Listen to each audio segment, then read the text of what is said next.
brown, I could be blue, I could be violet sky, I could be hurtful, I could be purple, I could be anything you like.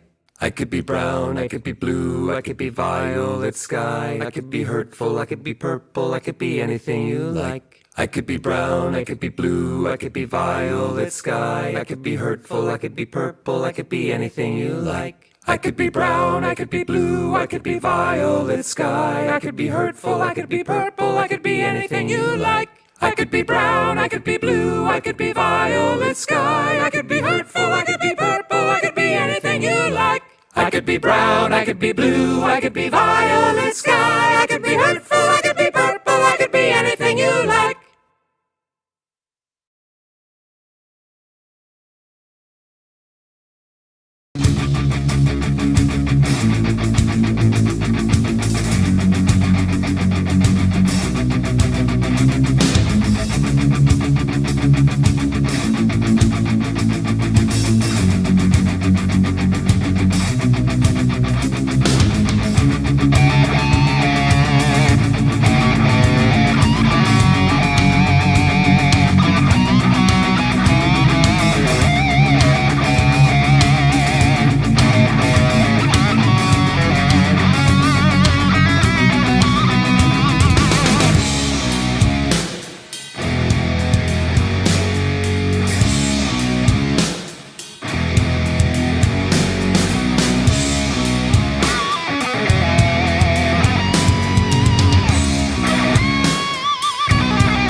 You're watching Poindexter Lounge. You already know. You're watching Poindexter Lounge for the unity. Why don't you set aside an hour or two? We'll have a few drinks and a cup of coffee. I don't drink. Hey, you're watching Poindexter. You are watching Poindexter Lounge. Hi, you're watching Poindexter Lounge. I'm choking on chicken.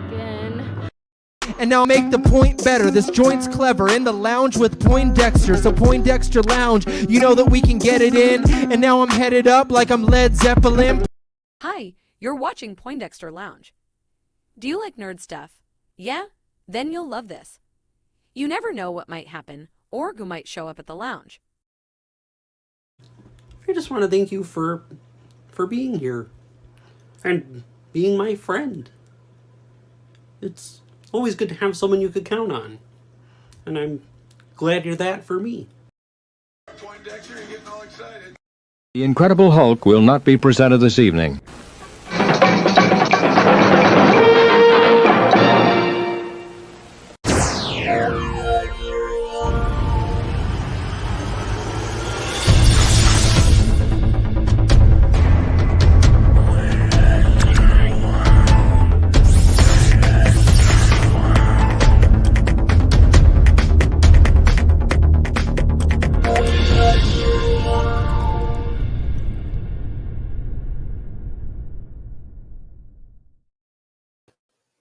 What's up, nerd family? Welcome once again to the Poindexter Lounge. My name is Enosh, aka Enosh Fett, and it is good to have you with me in the lounge tonight. Now, look, if this is your first time to the lounge, just know that the Poindexter Lounge is a place. How could we put this? For those of you who have been here for a while, how would we tell somebody about the Poindexter Lounge and what kind of place it is exactly? Let me think. Oh, yes. It's a place for nerds. It's a place where you and me and my crew can get together and talk about all of the things that we love. Things like TV shows, movies, games, sci-fi, fantasy, comic books, superheroes, toys, and so much more. And if those are things that get you excited, if those things get you like staying up late or getting up early, depending upon what part of the world that you're in, hey, then you know what? You found the right place. Please hit that subscribe button as well as that notification bell, and let's have some fun. Join this group of growing nerds. That's kind of weird, isn't it? A group of growing nerds. This growing group of nerds, I should say, not this group of growing nerds. That means something else completely. But hey, join us. Either way, hey, whatever works for you. I mean, like if you're into growing nerds, I guess, then we'll still take it. And we're happy to have you. So please join us. Hit that subscribe button as well as that notification bell. And hey, let's have some fun. All right, let's do this thing. All right. So it is so good to have you guys back here in the lounge tonight. And we got some stuff to talk about. We got some stories to go over, stuff that's going on in pop culture and nerd culture in general. And so we're going to talk about that stuff. But first of all, as always, I always want to take some time out and say thank you to all of our patrons, everybody who supports the channel. You guys are so appreciated here at the lounge, everyone here. And of course, everyone who gives super chats throughout the week. You guys are absolutely fantastic and you're appreciated very much so. And then, of course, everyone who's a member of the channel. Hey, members, what's going on, members? We got over 50 members. We're well over 50 members now, and we are continuing to grow. So we encourage you, please sign up for membership. It's something just really simple and easy, and it's just a lot of fun. And you get recognized, and there's other things that go along with that. And so we are glad to have you all who are members, patrons, and everyone who gives super chats, but not just you guys. We appreciate all of you guys who just watch. Hey, that's the most important thing. Like if nobody watches, there ain't no Poindexter Lounge. So thank you guys for watching. But a special shout out if you are a patron, a member, or you give a super chat at any time this week, you are in the running for this bad boy right here, courtesy of our good friend Mark over at Benson's Emporium. And this, of course, I'm dropping stuff already. It's Batman Unmasked. It's the Thomas Wayne Batman. There you go. You can see him right there. There he is in all of his glory on the back there. And that's going to go out to one special person who is one of those things here by the end of the week. So get yourself in the running for that. Shout out to Brian, Master of None, who last night played Jeopardy and won this beautiful leather Daredevil hat. So Brian will be getting that in the mail to you as well. All right. So right off the top of the show, I do want to shout out Saggy Melons. What's up, Saggy? If you're watching, I just want to say thank you so much for this right here. It got bent up a little bit in transit, but that's okay. This right here means a lot to us. You see here, to Enosh at Poindexter Lounge, Ray Fisher, much love. Accountability, it's greater than entertainment. Yeah. Ray Fisher don't care about us no more, right? Sure, keep telling yourself that. Thank you so much, Ray, and thank you so much, Saggy, for going and getting this for us. We appreciate this. We're gonna frame this, of course, put this out in the hallway, and this will be part of our kind of our Hall of Fame, as it were, here in the lounge. And so thank you so much, Saggy, and thank you, Ray. Appreciate it. You like this shirt that Tiffany got me? Check this out.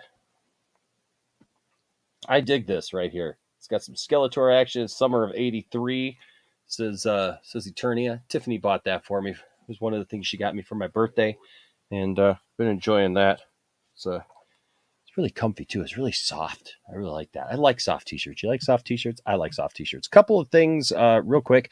Don't forget this Saturday night at 8:30 p.m. Eastern Time, League of Mayhem will be returning, and you're going to want to be a part of that. The Nerd Queens and my own wife, the lovely Tiff-tastic and Wonder Meg probably, and all the other ladies of the League of Mayhem will be starting back up on Saturday nights now. They used to be on Tuesday, every other Tuesday. Now it's every other Saturday there on the Nerd Queens channel. You're going to be able to find them there, and it's going to be a fun time. So be there this Saturday at 8:30 p.m. Eastern Standard Time. Just a bunch of females having a good old nerd time, and so you're going to want to be there. Also, on top of that, don't forget after that at 10 p.m. Eastern Standard Time, we're going to go over to Mad Max's channel, and he's having a special Poindexter Lounge night. And so he's going to do a Poindexter Lounge Enosh appreciation stream. So I'm just telling you guys about that because I think that's pretty cool. And I appreciate Max doing that for me. And so thank you, Max. And thank you for everyone who is going to be a part of that.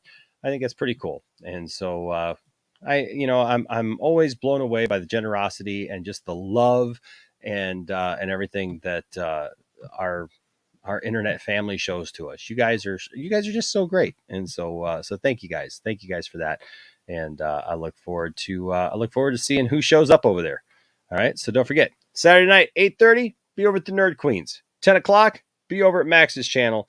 And we're going to have some fun. I don't know how long that's going to go, but we will see. All right, we're going to jump into the chat here. Let's see who's here tonight. What's up, Anthony Grigsby says, good day, Enosh and Poindexter Lounge family. Good day to you, sir. T.W. McKay in the house says, hey, Enosh and all who join. Can't stick around. Just wanted to drop in and say, hey. Well, hey to you, sir. Let's see. Yes, TW says, chat. Make sure to like if you enjoy the stream. Yes, please like this video. Give this video a thumbs up. All right. At least before you leave tonight, just to let YouTube know that you're enjoying this, and also share so that your friends can be a part of the conversation. I love this TW. TW is awesome. But yes, share so that your friends can be a part of this conversation as well. If you got friends who are into nerd or pop culture, share these videos with them. Tell them about the Poindexter Lounge so that they can also be part of this growing group of nerds. And then also subscribe if you want to see more. Just subscribe. We would love to have you here. So thank you, TW, doing the promotional stuff. Appreciate that. What's up, H Barts? Good to see you, buddy. You and I need to talk about our fun thing that we got planned as far as the Hall of Fame. So that's coming up. Blake Taylor is a member. What's up, Blake Taylor? Here says, what's up, y'all? What's up, y'all, with you? Nerd Cosa Nostra here says, what up, Enosh? Hey to all those in the chat. Hope everyone had a good day. I hope you all had a good day too. I had a pretty good day today. I got a lot of work done today. And just was doing some things. Plus I got a little workout in and everything. Was out there playing basketball and having some fun. And so, for sure. Captain James Biggins says, my day was fine. Of course, H Barts, of course, here says, Willem Dafoe. He's got the Dafoe. He got the Dafoe. Paul Smith says, what's up, Enosh? Hope Tiff, yourself, and fam are good. What's up to my fellow Poindexter Lounge peeps? Props to you, sir. Hey, what's up, Joshua Rose? Good to see you, Joshua. Thank you for being here tonight. You Do Suck says, it's time to get naked. Were you watching Lower Decks? I watched Lower Decks tonight, and that was pretty funny, and they kind of yelled that tonight. It's naked time. So it was a good episode, too. Frank E says, what up, everyone? Also a member. Thank you so much, buddy. Anthony Grisby says, how is everybody today? Let's see who else is here. Andrew Casali. There's a face that I love seeing. There's a name that I love seeing. Says, hey, Enosh. What's up to you, sir? What's up, Jesse Allen? Good to see you. Says, hey, Enosh. Right there. Let's see. You Do Suck is over on Twitch now. And he says, I'm over here too. He's in two places at once. Ooh, he's like the shampoo and conditioner. He's two things in one. He's on YouTube and the Twitter. And I'm glad that he is. Thank you so much, buddy. What's up? True Blue 24 says, hi, Enosh. Hey, guys. Good to see you. Well, look at there. You Do Suck says, I use my free subscription Prime on you. Thank you so much, You Do Suck. That's so sweet. Thank you, man. Appreciate that. Jared Lanigan says, yo, Enosh and fan. I think maybe you meant fam. Just got back from Venom 2, that end credits, though. So I did not get to see Venom tonight. I'm going to see Venom tomorrow night. So we just didn't get out of our rehearsals in time tonight. And so I didn't get to go see it. But I'm hoping to go ahead and do that tomorrow. So, yes, you did say fam. Yes. So, but yeah. So, man, I can't wait to see and know what that end credits scene is like the rest of you, because, man, God only knows what the future holds for all of that. All right. So, Jared says, no spoilers and no worries. Stay for credits. LOL. I plan on saying it. True Blue says that it blew his mind.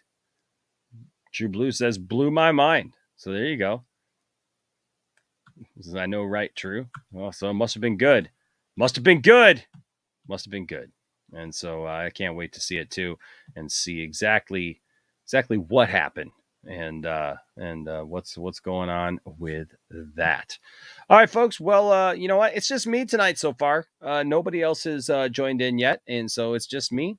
Just little old me. I think it's a Thursday night, and people are just people are just doing their thing. People are busy tonight. People are busy tonight. Maybe if we get through this stuff, maybe we'll throw the link in the chat or something, and maybe have a couple conversations with people and see how it goes. It's going good, man. It's going good, Anthony. Thank you so much, man. Yeah, it's going good. I like I said, I had a good day today, and enjoyed my day. Got a lot done today. You ever have those like days that like you finally accomplish a lot, you get a lot of stuff done, and that's what I did today. Today I got a lot of stuff done, and so I was happy that that I actually got to get some work done today. And I'm always working, but man, it is good though when like you feel like you had a day that you accomplished something. Sometimes days just go by so fast. There was a day last week, man, I got to work like 9 a.m. Before I knew it, it was 12:30, and I was like, where did my day go? I have no idea where my day went. And so I'm always glad when I feel like my day was spent productively. All right, well, we got some stuff to talk about today. And the first thing on the list here that I've got is the Scarlett Johansson Disney feud. Of course, it looks like they've settled their differences, and so I was pretty surprised to see this. Actually, if I'm being honest, I thought this might drag out for God knows how long. Yep, it's me solo, man. It's me solo. It's just me, bro. It's just me. Just me. I'm sorry to disappoint if you're disappointed. If you're not, hey, you know what? We just got to keep going, Like I said, I think it's a Thursday, and everybody's just kind of doing their stuff. Hold on just a second here. Got somebody messaging me.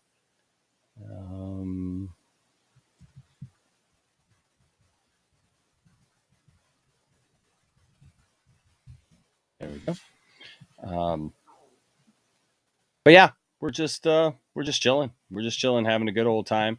We're gonna do our thing and see what happens. Like I said, like I always say, you never know what's gonna happen on the Poindexter Lounge. You never know who's gonna show up. Eventually, when they get around to it, you just never know. So we give them time.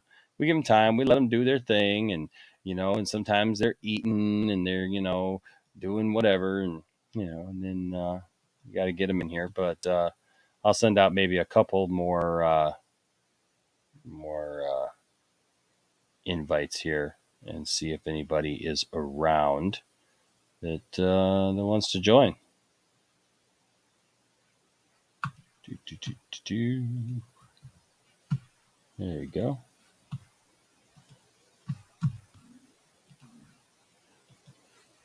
But we will jump into We'll jump into this stuff for sure. And, got to keep moving. Got to keep moving on, man. Got to keep moving on. All right. Well, that is that. Okay. Well, I'm glad you're not disappointed. Good. All right. So here's our first story. Like I said, I was pretty surprised when I saw that this actually got settled. Scarlett Johansson, this is from the Hollywood Reporter. Scarlett Johansson and Disney settle explosive Black Widow lawsuit. The settlement ends a back and forth PR battle pitting the CAA repped star against the studio that was poised to have dramatic implications for all of Hollywood's majors. So Scarlett Johansson and Disney have settled a breach of contract lawsuit over the star's Black Widow payday, the Hollywood Reporter has learned. Terms of the deal were not disclosed, so we don't know exactly yet, what exactly happened. It says, I'm happy to have resolved our differences with Disney, stated Johansson. I'm incredibly proud of the work we've done together over the years and have greatly enjoyed my creative relationship with the team. I look forward to continuing our collaboration in years to come. So a lot of us have thought, well, she's probably done. We're probably not going to see her, anymore in any Disney public, any Disney things. But, she's saying here that, she hopes to continue with their collaboration in years to come.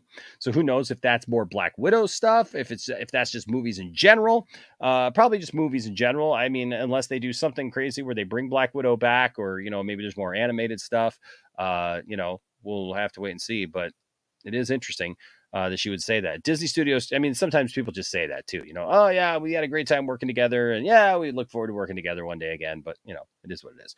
Disney Studios chairman Alan Bergman added, I'm very pleased that we have been able to come to a mutual agreement with Scarlett Johansson regarding Black Widow.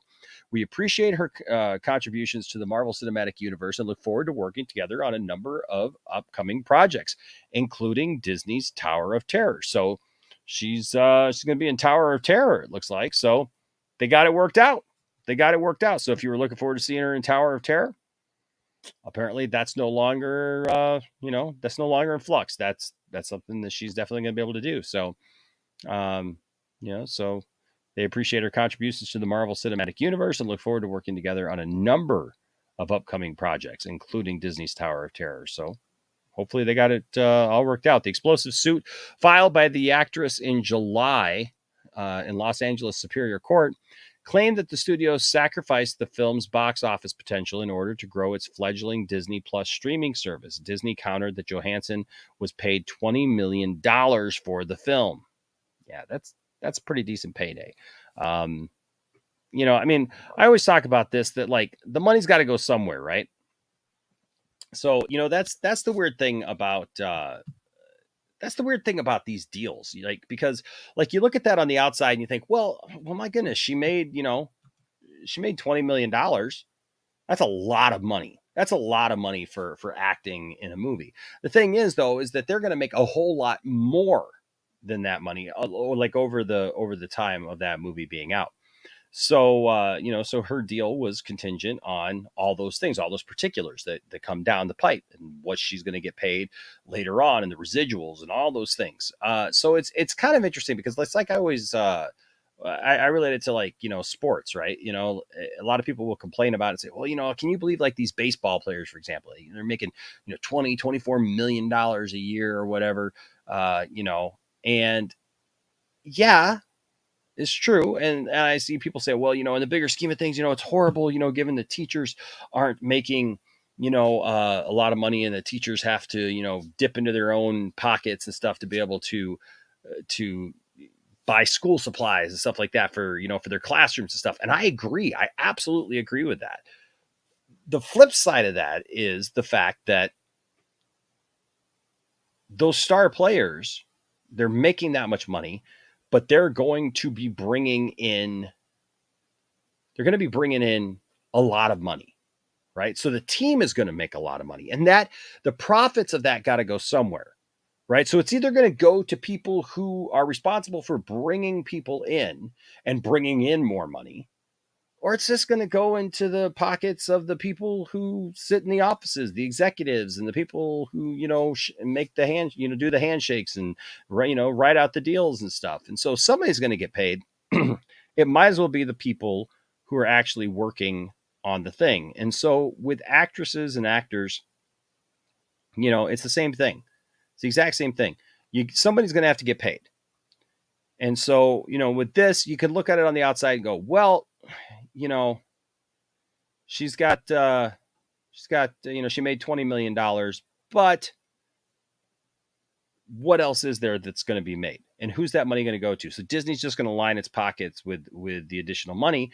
And, and like she said here in the lawsuit, and we can go back to that part even, it said her whole point was that she was claiming that the studio sacrificed the film's box office potential in order to grow its fledgling Disney Plus streaming service. So she's saying that they were willing to just kind of risk that film's box office potential to boost up Disney Plus, because they put it on Disney Plus at the same time that it was in the theater. And so they figured, hey, we could put it on there. People will pay the money, the $30 to watch it at home. And we don't, that money, see, it's a different contract. Right. So her contract was whatever the movie made in theaters. And so she's not seeing that $30 a pop. She's not seeing the benefits of that $30 a pop, I should say. So, somebody's making that money, and that's Disney. And that's what they're doing. It says the settlement brings to a close a back and forth PR battle that pitted the CAA rep star. We already read that, didn't we? No. Did they literally repeat it? Or did I already read that? Or did I stop just short of that? Maybe I just stopped short of that. I don't know. Anyways, the settlement brings to a close the back and forth PR battle that pitted the CAA rep star against Disney and was poised to have dramatic implications for all Hollywood major studios.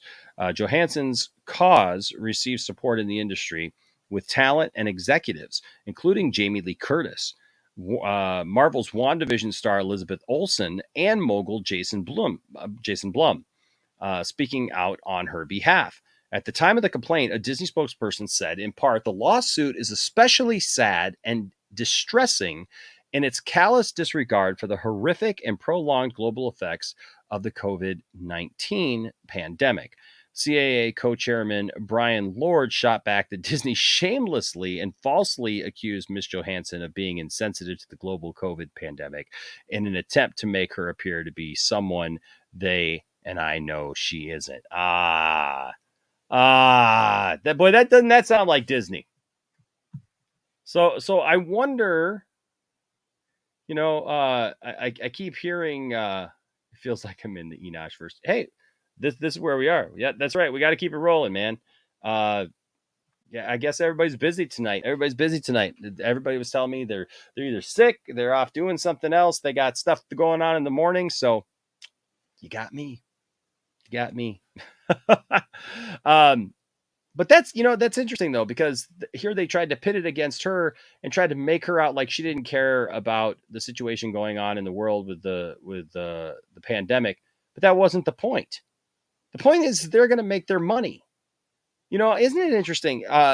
So I'm interested to hear what Todd Fair would have to say about this, because Todd Fair is always coming in telling me that Disney is the gold standard, that Marvel is the gold standard. Well, that don't sound too gold standard when you're like literally trying to put it back off on one of your stars that they don't care about the pandemic because you don't want to pay them.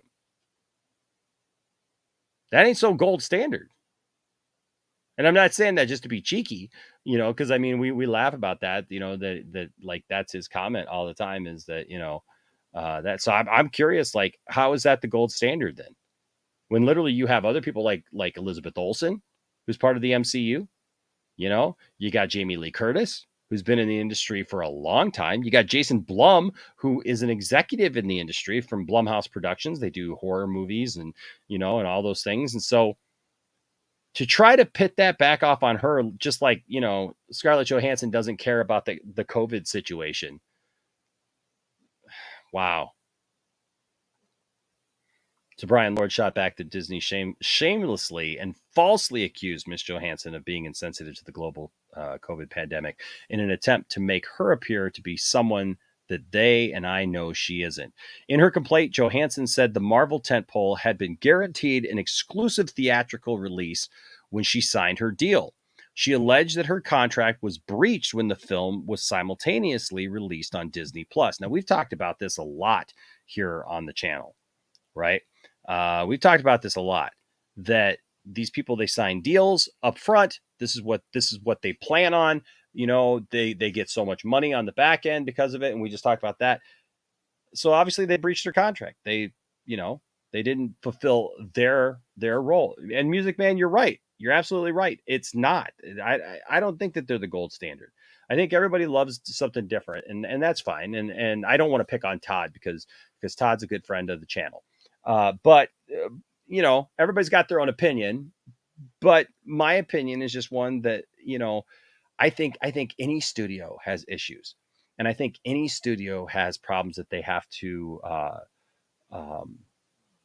sift through and work out. And if this kind of stuff is going on behind the scenes, where Disney's trying to screw over the people, basically anybody, even a star like Scarlett Johansson is just on the chopping block if Disney or Marvel just feels like, hey, we don't need her anymore. And that's pretty much what it is. I mean, they don't have anything in the foreseeable future right now that they were working with her on as far as the MCU. She had other movies that she was planning on doing with them as far as, Disney. But apparently she was just on the chopping block. Basically, she's a cog. She's a cog. They need her, great. They don't need her, it's fine. They don't want to pay her, they're not going to pay her. So she had to take them. And that's the thing about a lot of these lawsuits is these companies, they act like they don't think that people are going to stand up for their rights. They don't think that people are going to stand up for themselves and actually fight this kind of stuff, right? So they think that they can bully people back into submission by putting out some kind of public, junk about how, oh yes, Scarlett Johansson doesn't care about the pandemic. Scarlett Johansson doesn't care about what's going on and the ramifications of that. Don't you know that there's something going on? Don't you know that there's a horrible thing going on, Scarlett Johansson, and you're just concerned about money? What do you think Disney's concerned about? Disney's concerned about the money too. That's what they're there for. Disney's there to make the money. Son of a Red Shirt here says, a little disappointed more of her castmates didn't speak up on her behalf, but I guess they got clauses in their contracts not to speak against the parent company. Well, also, their movies weren't being affected. It was Black Widow. When all this stuff started happening, you notice the Black Widow. Think about that. Out of all the MCU movies, Shang-Chi didn't come out on Disney Plus. Spider-Man's not coming out on Disney Plus. I don't think Eternals is coming out on Disney Plus. I think they're all in theaters only. So if that's the case and they're all in theaters only, that's kind of interesting, isn't it?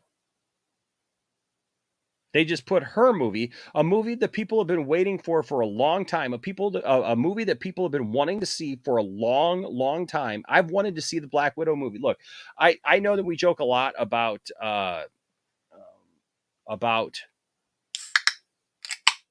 crack open a beverage here. I know that we joke a lot about Marvel and DC and everything, but that's a movie that I was actually looking forward to seeing because Scarlett Johansson kicks all kinds of butt as Black Widow. I mean, you're just going to tell me that her movie, they almost acted like it wasn't even an important movie. It made it feel less important than the rest of them. Even Shang-Chi, they put Shang-Chi in theaters and go say, well, if you want to go see it, you're going to have to go to the theater. And a lot of people have. But not her movie. No, her movie, they decided, we're going to put it on there so you can watch it at home. And I think it made it feel less of a thing. I've shared many times here on the channel about how when I waited so many years for Bill and Ted 3 to come out. And when Bill and Ted 3 finally came out, it just kind of felt like it was almost like a direct to Blu-ray kind of deal, like a direct to, video, home video kind of thing. Because it just didn't have the same spark. It just didn't have the same thing as being able to go see it in the theater. And I was robbed of that opportunity as somebody who loves to go see things in the theater. I was robbed of the opportunity to be able to go to the theater and watch Bill and Ted 3, a movie that I had waited for a long time. Same thing with Coming to America. I'll be honest with you. I know a lot of people. There's some people who are into Coming to America, and there's some people who aren't, that liked it, and some that didn't like it. But I thought it was funny. I thought the sequel was funny. But that was another movie that I had waited a long time to see in the theater. Not there. Didn't get to see it. Spherical Man here says, I didn't particularly care one way or the other, just a rich person suing an even richer company for more money. Yeah, I get it, Spherical Man. This is here. The only way I could see this affecting me was if she won, and then D Plus would raise or Disney Plus would raise prices. So, but here's the thing, though. This sets precedent, though. It's like any work environment, right? Like everything is relative.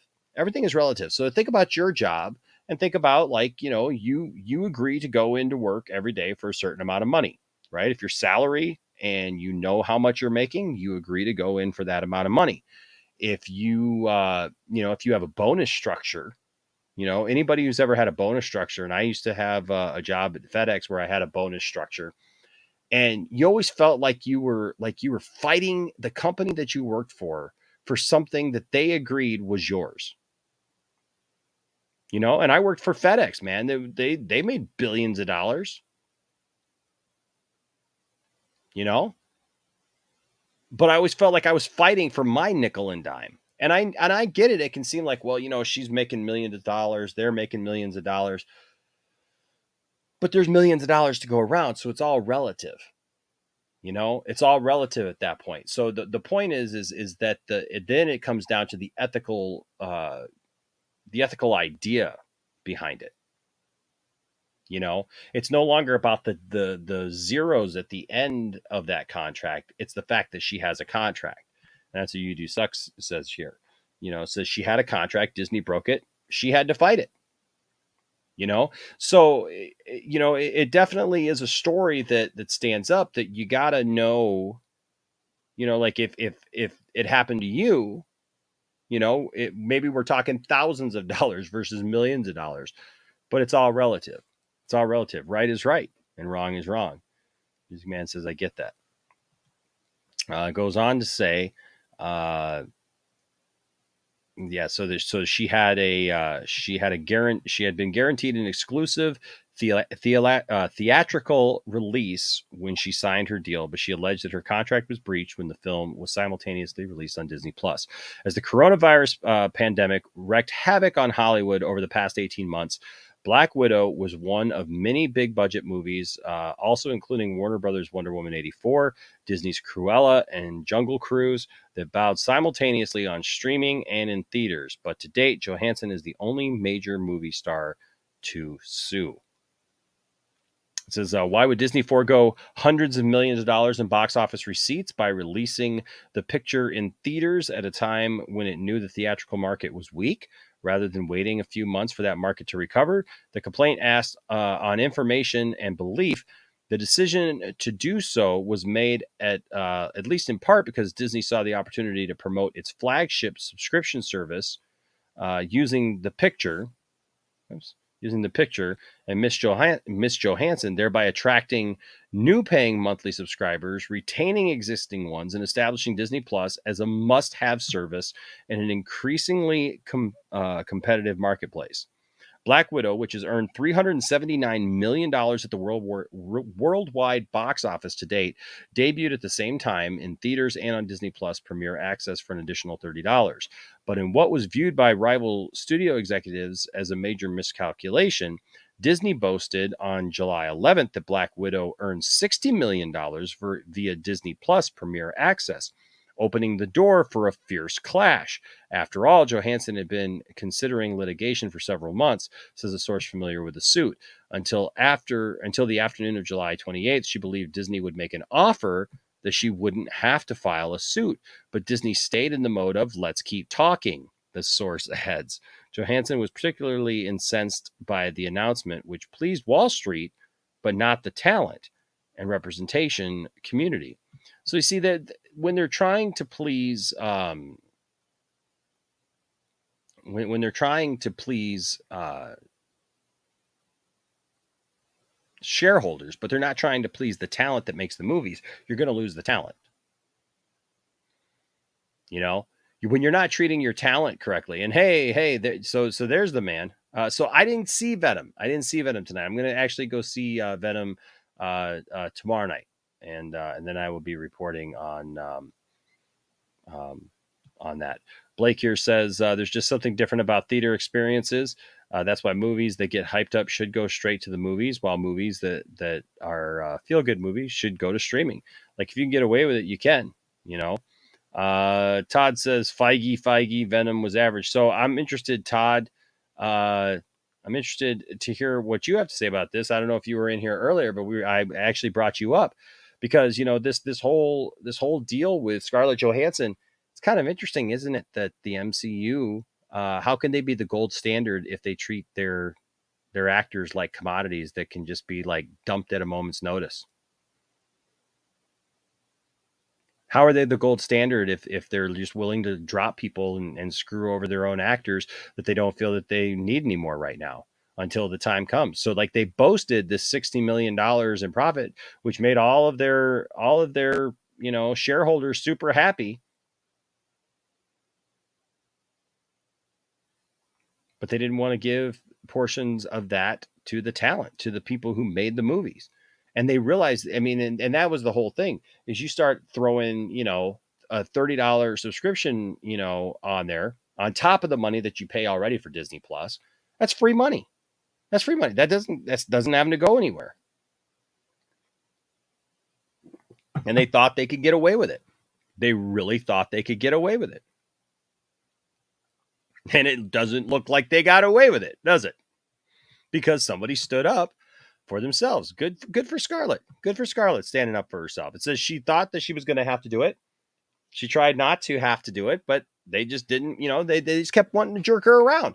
So why not? It says, according to the complaint, Disney's move not only increased the value of Disney Plus, but it also intentionally saved Marvel and thereby itself what Marvel itself referred to as a very large box office bonuses that Marvel otherwise would have been obligated to pay Miss Johansson. How is that the gold standard then?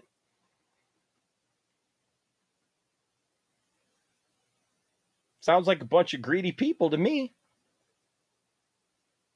You know, I mean, if we're being honest, I mean, now look, I'm not saying that they're necessarily any greedier than anybody else. But I will say this. You notice even Warner Brothers kind of stepped up and started paying people, you know, before it went to litigation. There was talks about litigation. There were different talks that were going back and forth about certain movies. But even Warner Brothers stepped up and started paying people before it had to go to this. Johansson versus Disney marked the latest iteration of a profit participation dispute that is all too common in Hollywood, with actors fighting studios over their back-end compensation or the definition of net profit. Very few of these battles percolate to the surface. They often come to a resolution before lawyers get involved, or the actor's contract contains an arbitration provision, and the whole process remains confidential. A source familiar with Johansson's suit says her contract does have an arbitration provision, but her lawyers were willing to test it. The exception is when there's so much money involved, and if there's a level of acrimony that has reached a point of no return, and people are going to stand on principles, says James Samatero.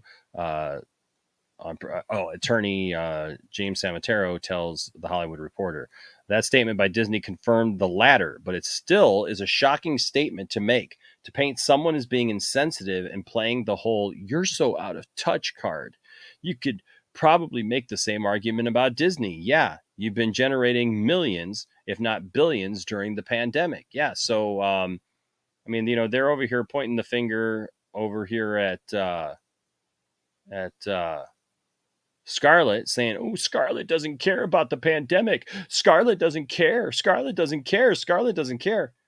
When they're over here making billions of dollars, they're making millions of dollars. They're making money hand over foot during the pandemic.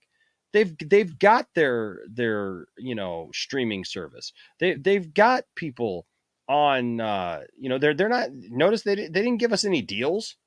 They didn't give us any deals on Disney Plus during the time. Oh, they were more than happy to take our money during the pandemic, and they still do.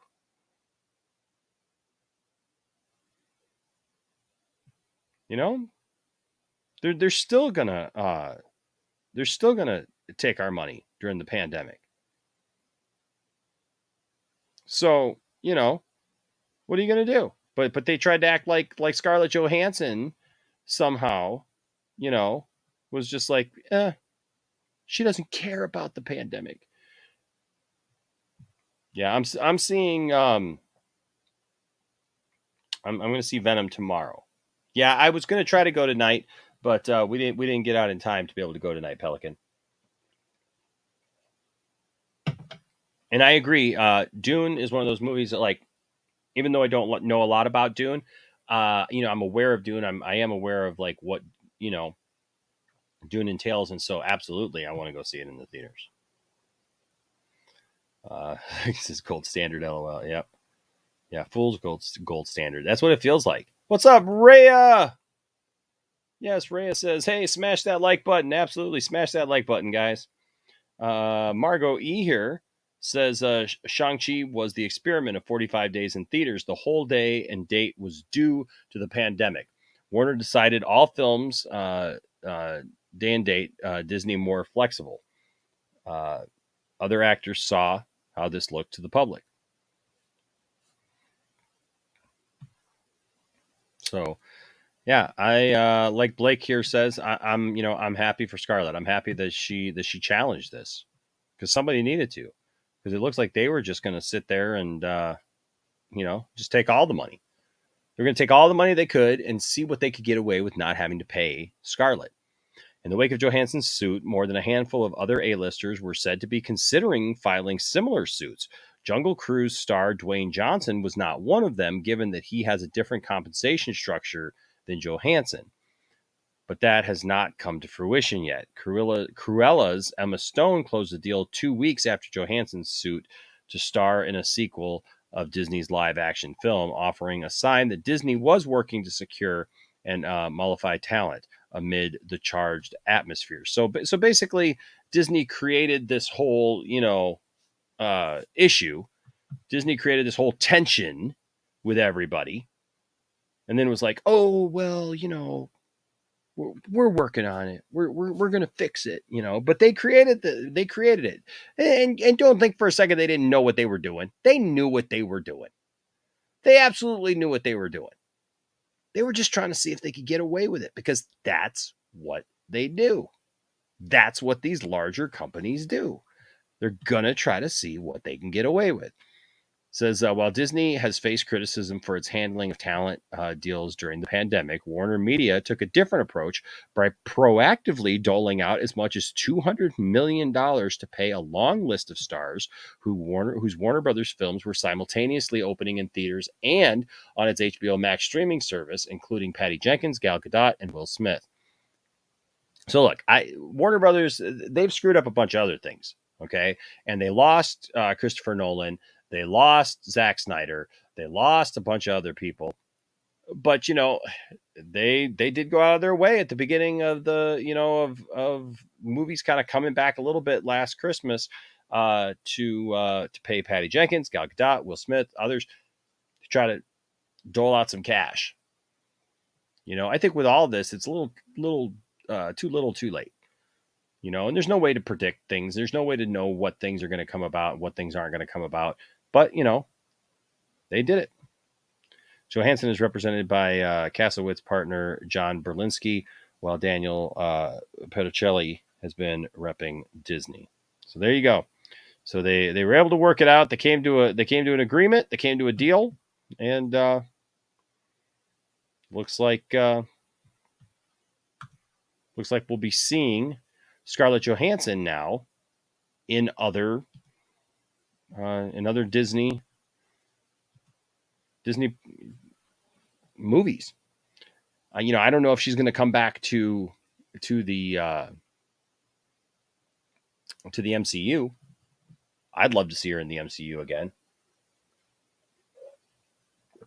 I'm on record as saying I'm a firm believer that she should have never been messed over the way that she was, and I really feel that her character got messed over, and it's very unfortunate. It really is very unfortunate. But look, you just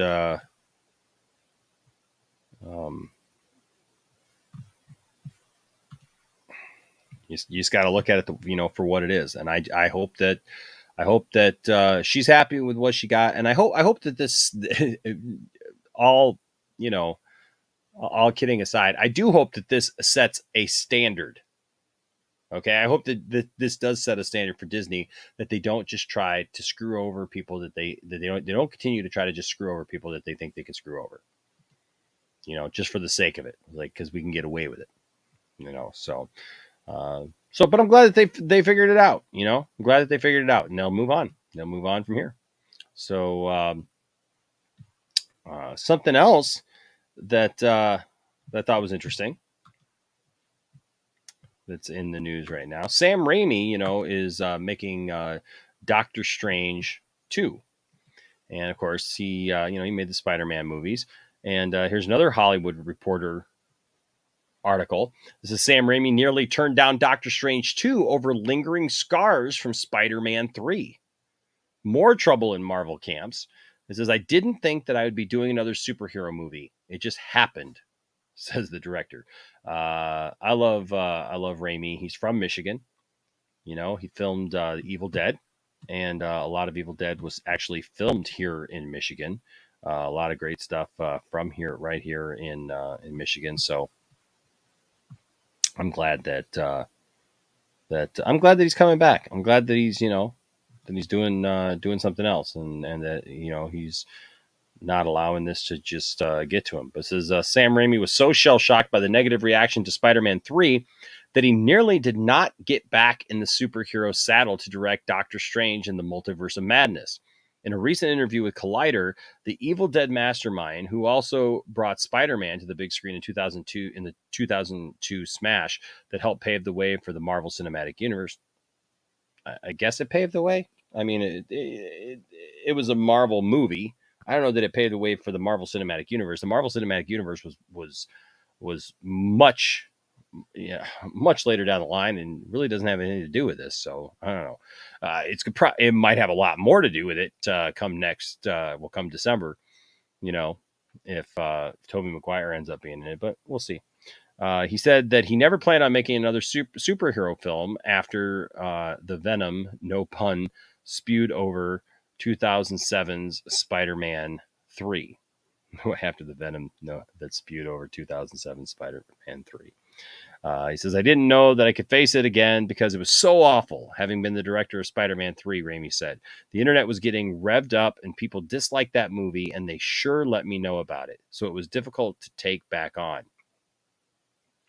But then I found out that there was an opening on Doctor Strange 2. My agent called me and said, they're looking for a director at Marvel for this movie, and your name came up. Would you be interested? And I thought, I wonder if I could still do it.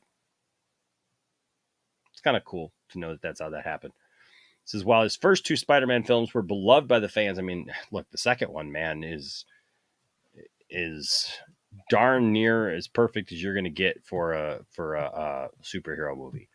Second one's good. It's really good. And I love the first one too. It says, while his first two Spider-Man films were beloved by the fans, Raimi's third chapter, which inexplicably featured the emo, evil Peter Parker, became a lightning rod for criticism and mockery. They're really demanding those types of pictures, Raimi said. And I felt, well, that's reason enough. I've always really liked the character of Doctor Strange. He was not my favorite, but he was right up there with the favorites. I loved the first movie. I thought director Scott Derrickson did a wonderful job, an incredible job. So I said, yeah, sure. They left me the character in a great place. I didn't think I would be doing another superhero movie. It just happened. Doctor Strange in the Multiverse of Madness will arrive in theaters March 25th, 2022. So what do you guys think of that? What do you think of that? Are you, I know that you guys are looking forward to, for the most part, probably Doctor Strange. Are you guys looking forward to Doctor Strange and the Multiverse of Madness? I know a lot of you are. Andrew Casale says, well, I actually like Spider-Man 3. Look, there's parts of Spider-Man 3 that I do like, but yeah, there's so much bad about Spider-Man 3. Well, and part of it is too that he didn't like the character of Venom. He did not want to use the character of Venom, and the studio forced him to use the character of Venom. So, if they force you to use a character that you don't want to use and you don't want to write for and you don't want to make happen,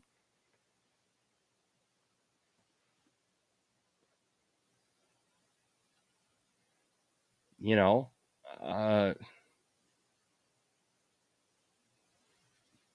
you supposed to do? Right? And the thing is he just, oh, really, Andrew? Hey, look, man, you can like whatever you like, man. It's not that, but let's have a conversation about that. He says Spider-Man 3 had Harry as the Goblin. Sandman, I like Topher Grace. Venom. So I'll give you this. Sandman, I liked. What's his name? Was it Thomas Hayden Church or Hayden Thomas Church or whatever his name is? As Sandman. Sandman was great. I liked Sandman.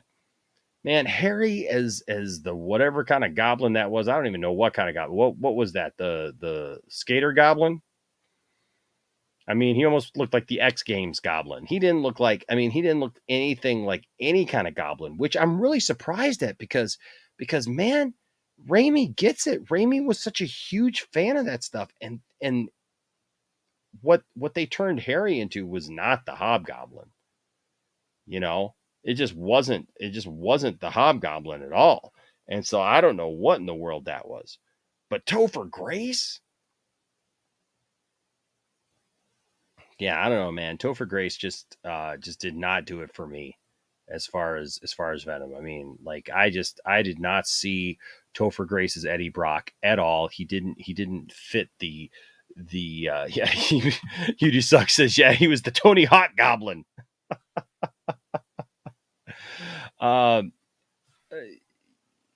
Yeah, Thomas Hayden Church. Well, okay, but here's the thing. Yeah, I get it. There was that stuff, man. But look, just because Topher Grace's Eddie Brock had a hatred for Peter doesn't mean that it was a good Venom. He didn't look the part. He did not match the character. Just because the character was angry at Spider-Man, I mean, yeah, that's one key part to it. He's got to be angry at Spider-Man. I mean, that's what he's got to be built, but that's what he's got to be. But man, he just, yeah, Captain James Biggins points out here, Brock was supposed to be a built dude, not a, skinny, small dude. Like they kind of made just kind of like a regular Spider-Man Venom. Cause like, and you notice too, they don't even show Venom that much.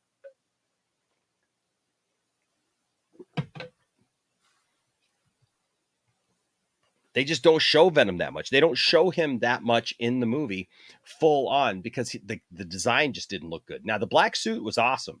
The black suit looked great in Spider-Man 3, right? And I liked the symbiote. I liked how that all looked. But Topher Grace, no. Like, buddy, I mean, and Andrew, this is my opinion. You got your opinion. Nobody, I'm not telling you you're wrong. I'm just telling you, as far as what I'm concerned, like how I look at it is that Topher Grace being in that role, like he seemed just like a Spider-Man 2, but with the symbiote, he did not fit the bill as being who Venom was supposed to be. And it just wasn't a good character design once he became Venom. And then the movie was just kind of weird. It just had so many so many weird. Andrew, Tom Hardy looks way much more like Venom. Now, look, I have problems with the Venom movie as well, the first Venom movie, in the fact that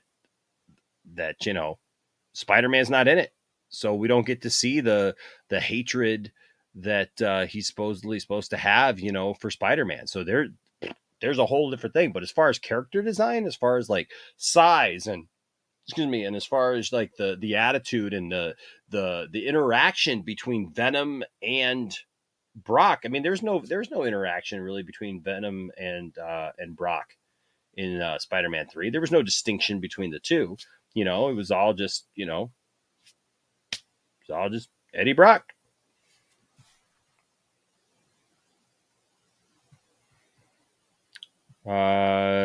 Cherie, we're kind of talking about it all, because actually this is what we're talking about right here. We're talking about the fact that Sam Raimi, who is directing Doctor Strange, he directed all of the Spider-Man films, the old Spider-Man films.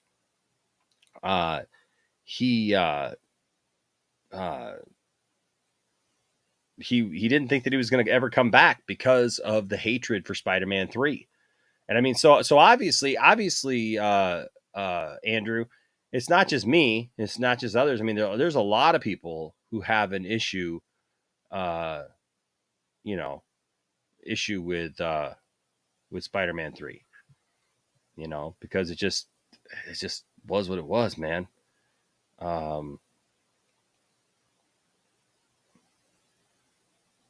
don't. So Austin, I don't know, man. He says, "What's up to all y'all? Been super sick last couple of days, but needed to tune in and say hi to the lounge fam. Much love, y'all. Much love right back to you. Thank you, Austin. Appreciate it. Also, Tom Holland sucks as Spider-Man. See, I don't think any of them suck as Spider-Man. I don't think any of the three guys who played Spider-Man in the films suck. I think they've all done a good job with what they've been given, with the Spider-Man roles that they're playing, right? Because they're all playing different Spider-Man roles. They're all playing different versions of the character. But some of the villain stuff, yeah, and Andrew, look, I'll still watch it. Like if it comes on TV, yeah, I'll still watch it because there's still parts of it that I like, that I enjoy too. But I'll watch Superman 4 as well, right? I'll watch Superman 4 even though there's like a lot of issues with Superman 4 too. So like I'm not afraid to deny the fact that there's something wrong with the film, and I think that.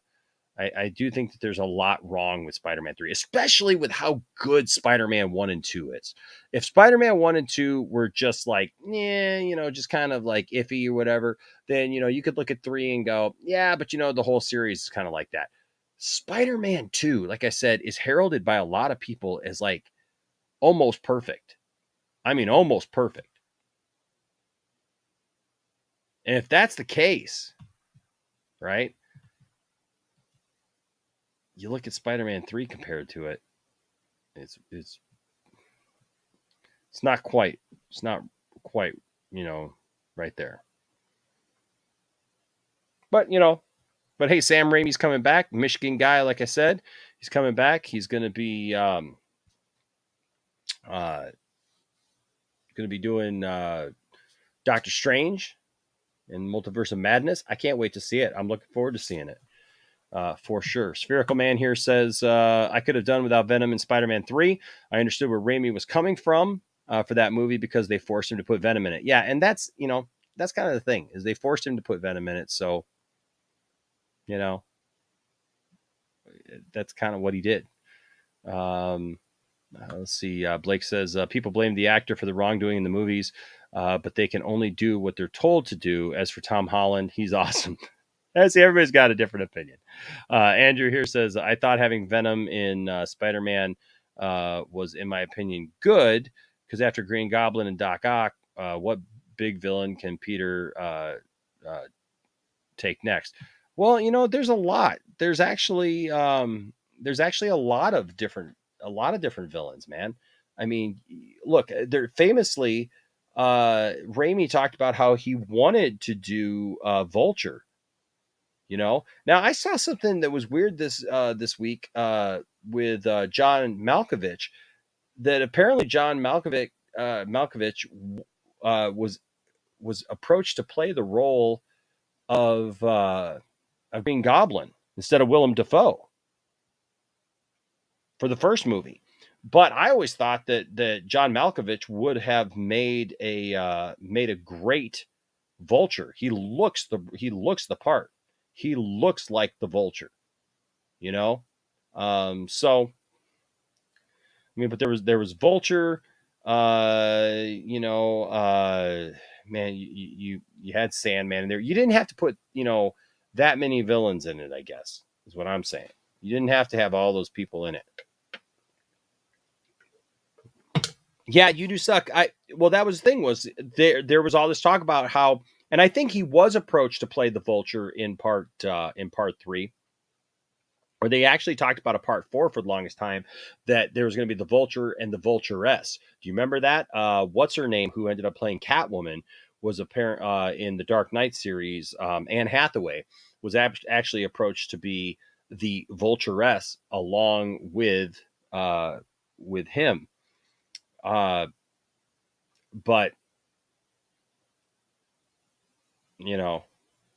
I just read something this week that he was approached for the first movie as well. Spherical Man says, I just hope Disney doesn't force Raimi to make the same cookie cutter Marvel movie. That's really the concern, isn't it, Spherical Man? I feel you on that one. Yeah, for sure. I feel you on that one, because they do that so much, where they just put out the same movie, and Sam Raimi is kind of his own man. He thinks, for himself and makes his own thing. Cherie here says, I loved Spider-Man, yes. She said, I love Spider-Man 1 and 2. They were brilliant. Spider-Man 3 is all right. Not as good as the others, but still a good watch. Like, look, I like movies, for sure. So that's fine. Hey, what's up, Abhijit? Says, hi, Nash, didn't know you were streaming tonight. Well, I am. Here I am. Says, hi, all.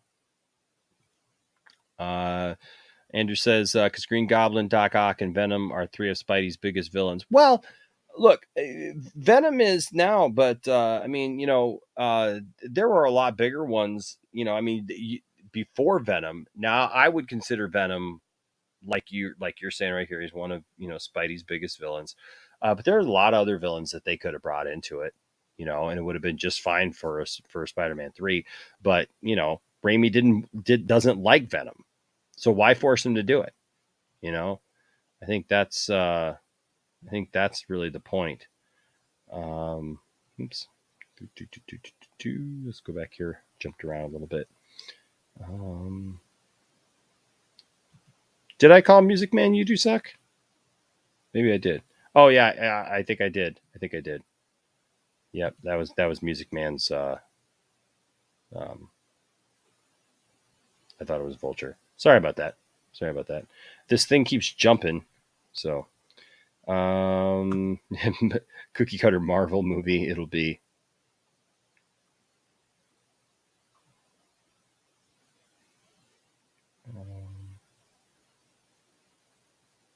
Let's see.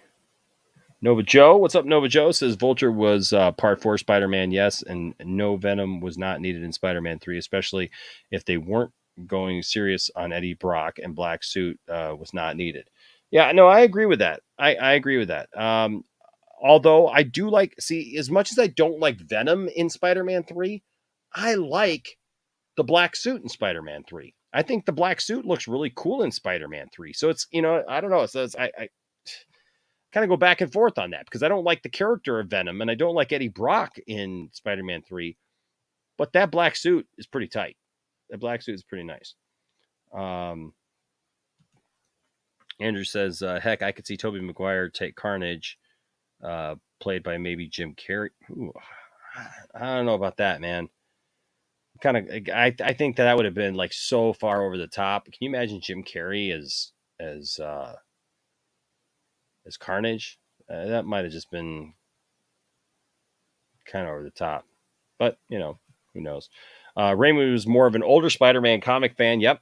And Venom wasn't around when he read Spider-Man. He wanted to stick with classic characters. You're absolutely right, Spherical Man. Yep. Andy Summers, what's up, Andy? Says, just got out of Venom 2. Did you like it? I haven't seen it yet. Did you like it? Yeah, Music Man says, same. Enosh black suit is tight. Yeah, it's pretty cool. It's pretty cool. Blake says, the thing about trilogies is that everything has to flow naturally. You can't force anything into anything. And I felt like Spider-Man 3 just felt like it was jamming a lot into the third one. It's like way too many villains, way too many story points. It was longer. No, Joe says, yeah, that black suit was pimp. Andrew Garfield should be Carnage. That'd be interesting. Captain James Biggins says, keep the unknown black suit, but introduce Venom till the credits scene for Spider-Man 3. That would have worked better to keep people around for the fifth. For the fourth or the fifth.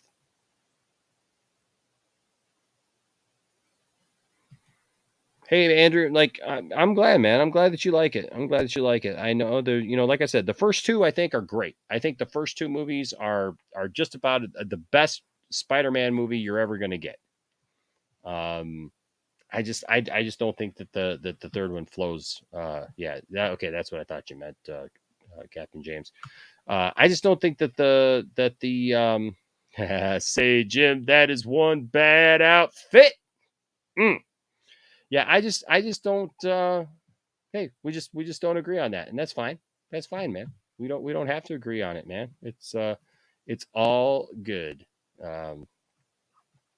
for sure. Sometimes you set it up, and it just the play doesn't go as like you think it's going to.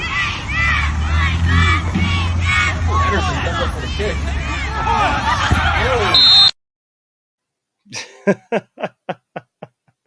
just got to push your way through, or you end up like you don't have the money to pay for the room. I got a slight problem here. I don't have the $42.50. Do you have $17 and a good watch? No, I don't. I have $2 and a Casio. I'm gonna have to say goodnight. That right there is one of my I don't know, there's so many good scenes from Plane, Trains, and Automobiles, but that scene right there is just almost perfect. It's just almost perfect. Yeah. So, what do you guys think? If you're watching this later, let us know what you think of Spider-Man 3. What do you think of Raimi? What do you think of him coming back for Doctor Strange and the Multiverse of Madness? What do you think of him deciding to go ahead and do it after feeling like he wouldn't do something like that again? And being hurt in the process.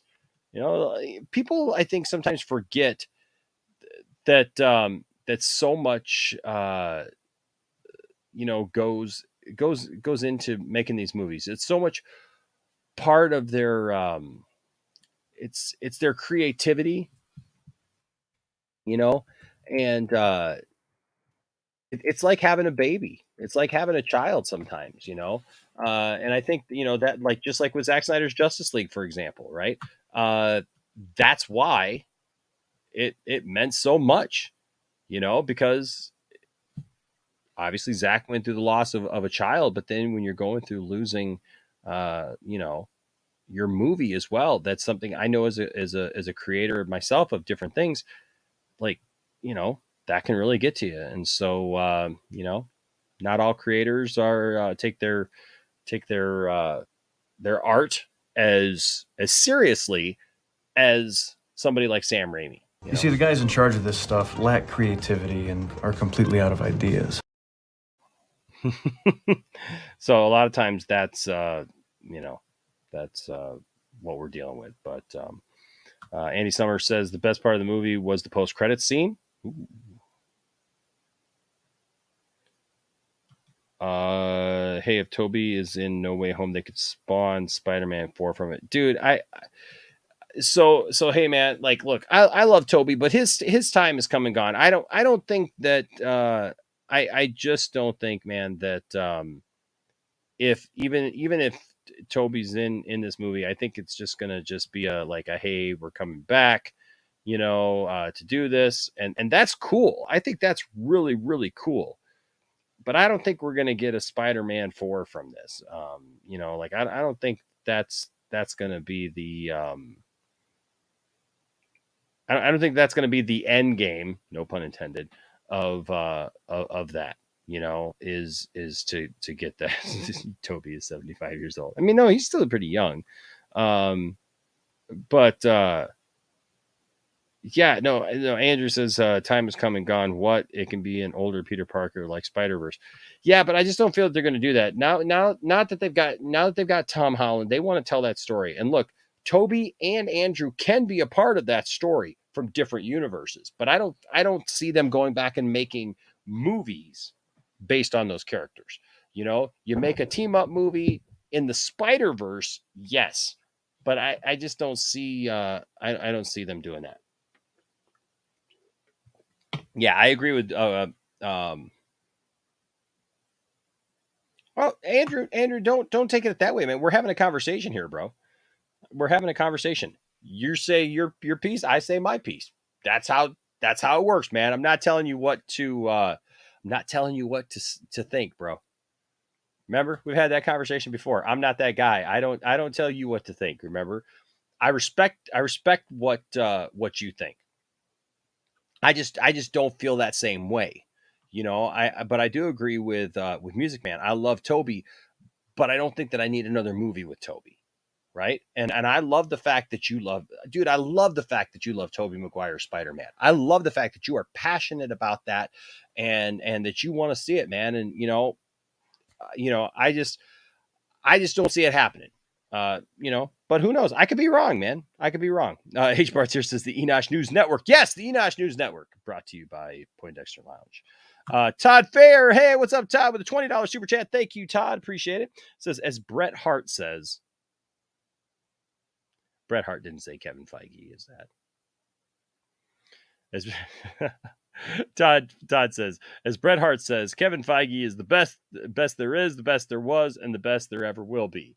See, now, Andrew, here's somebody else I agree with. And I love Todd, and he gave a $20 super chat, but I don't agree with his statement either. I mean, Todd, if Feige was the best there is, the best there was, and the best there ever will be, why didn't he want to pay Scarlett Johansson? Why didn't they work that deal out beforehand and, and get it done? If they really were that great, if it really was that great, why didn't they work it out? I don't know.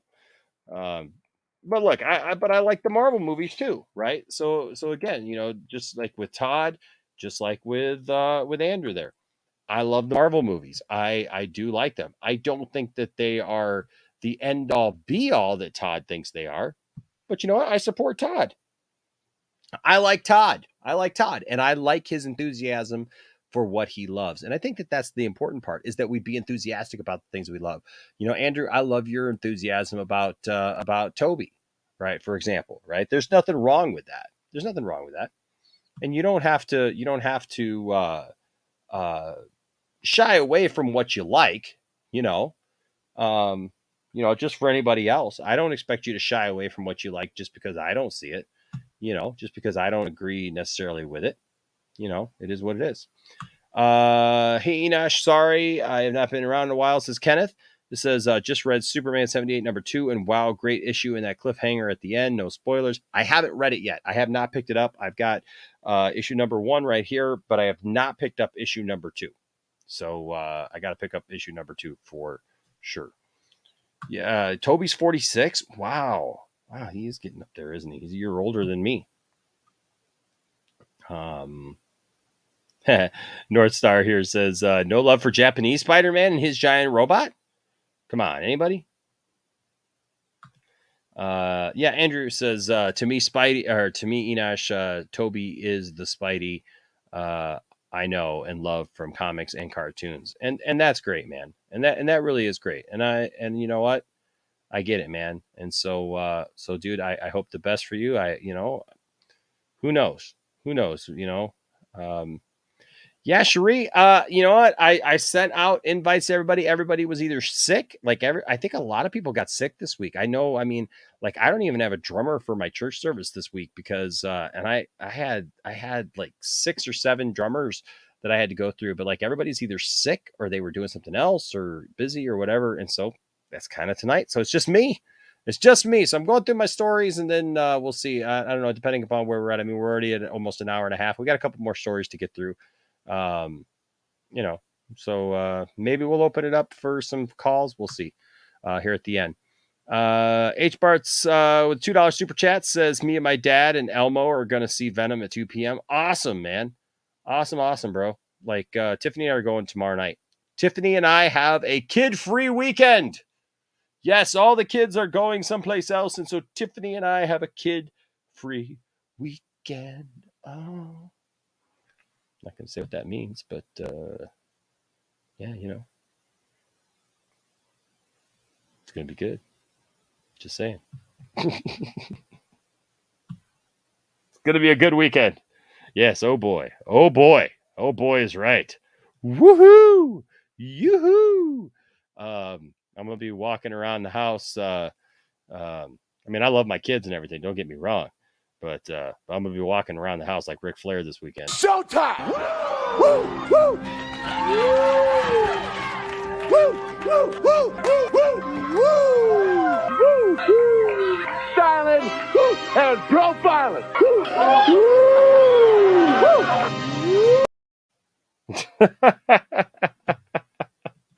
It's going to be a good one.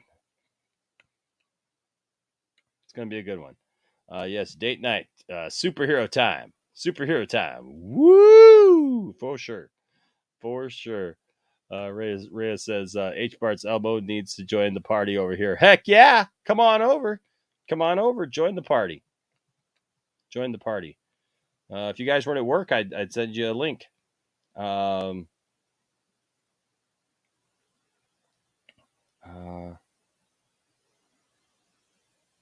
Wait, what?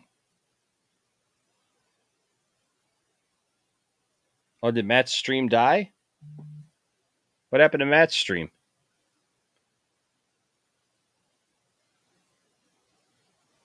Enosh walking around like Tom Cruise in Risky Business, sliding on his socks.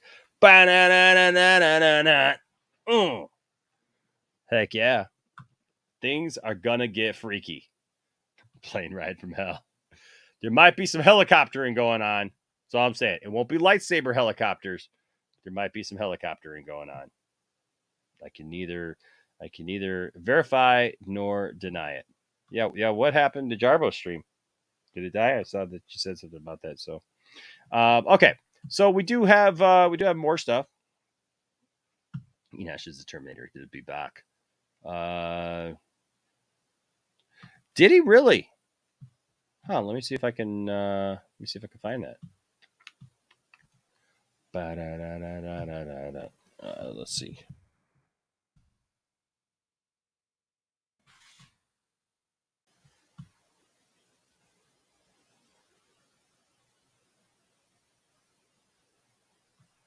Did he drop it on Twitter or did he drop it someplace else?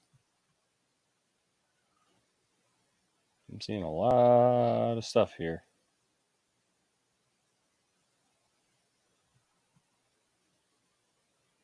Seeing a lot of different pictures from David Ayer. None of them look like Suicide Squad.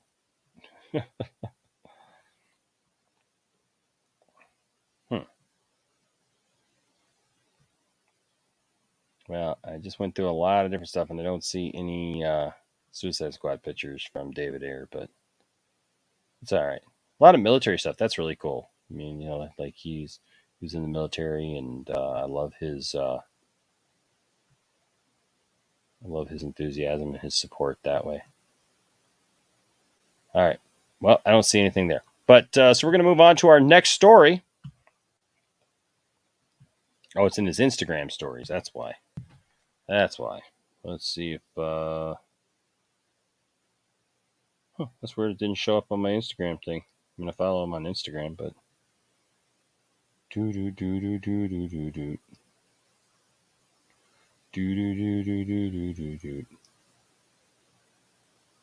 Seeing here if I can find it real quick. If not, we'll just move on and talk about our other stuff. Oops.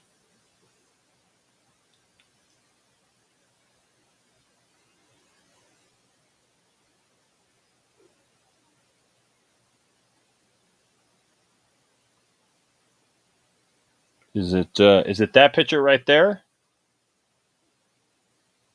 I don't see anything other than that.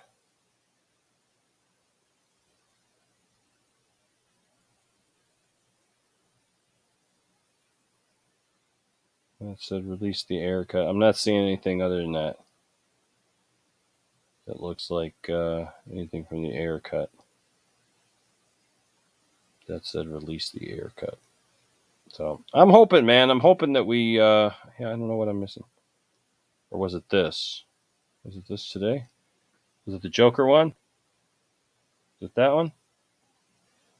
Oh, it's an Assault on Arkham pick. Okay.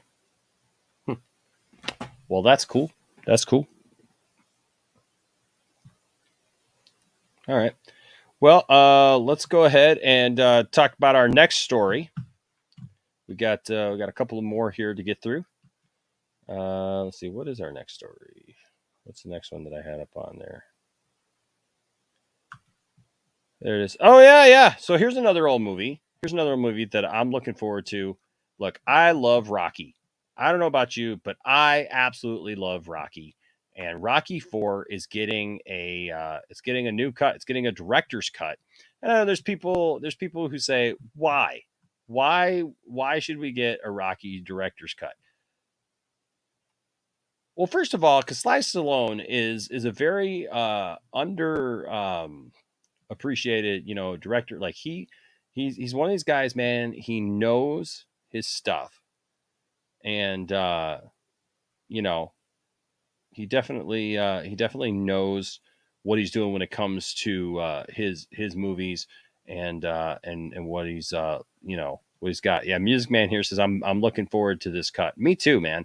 I am definitely looking forward to this cut. I think it's going to be awesome. So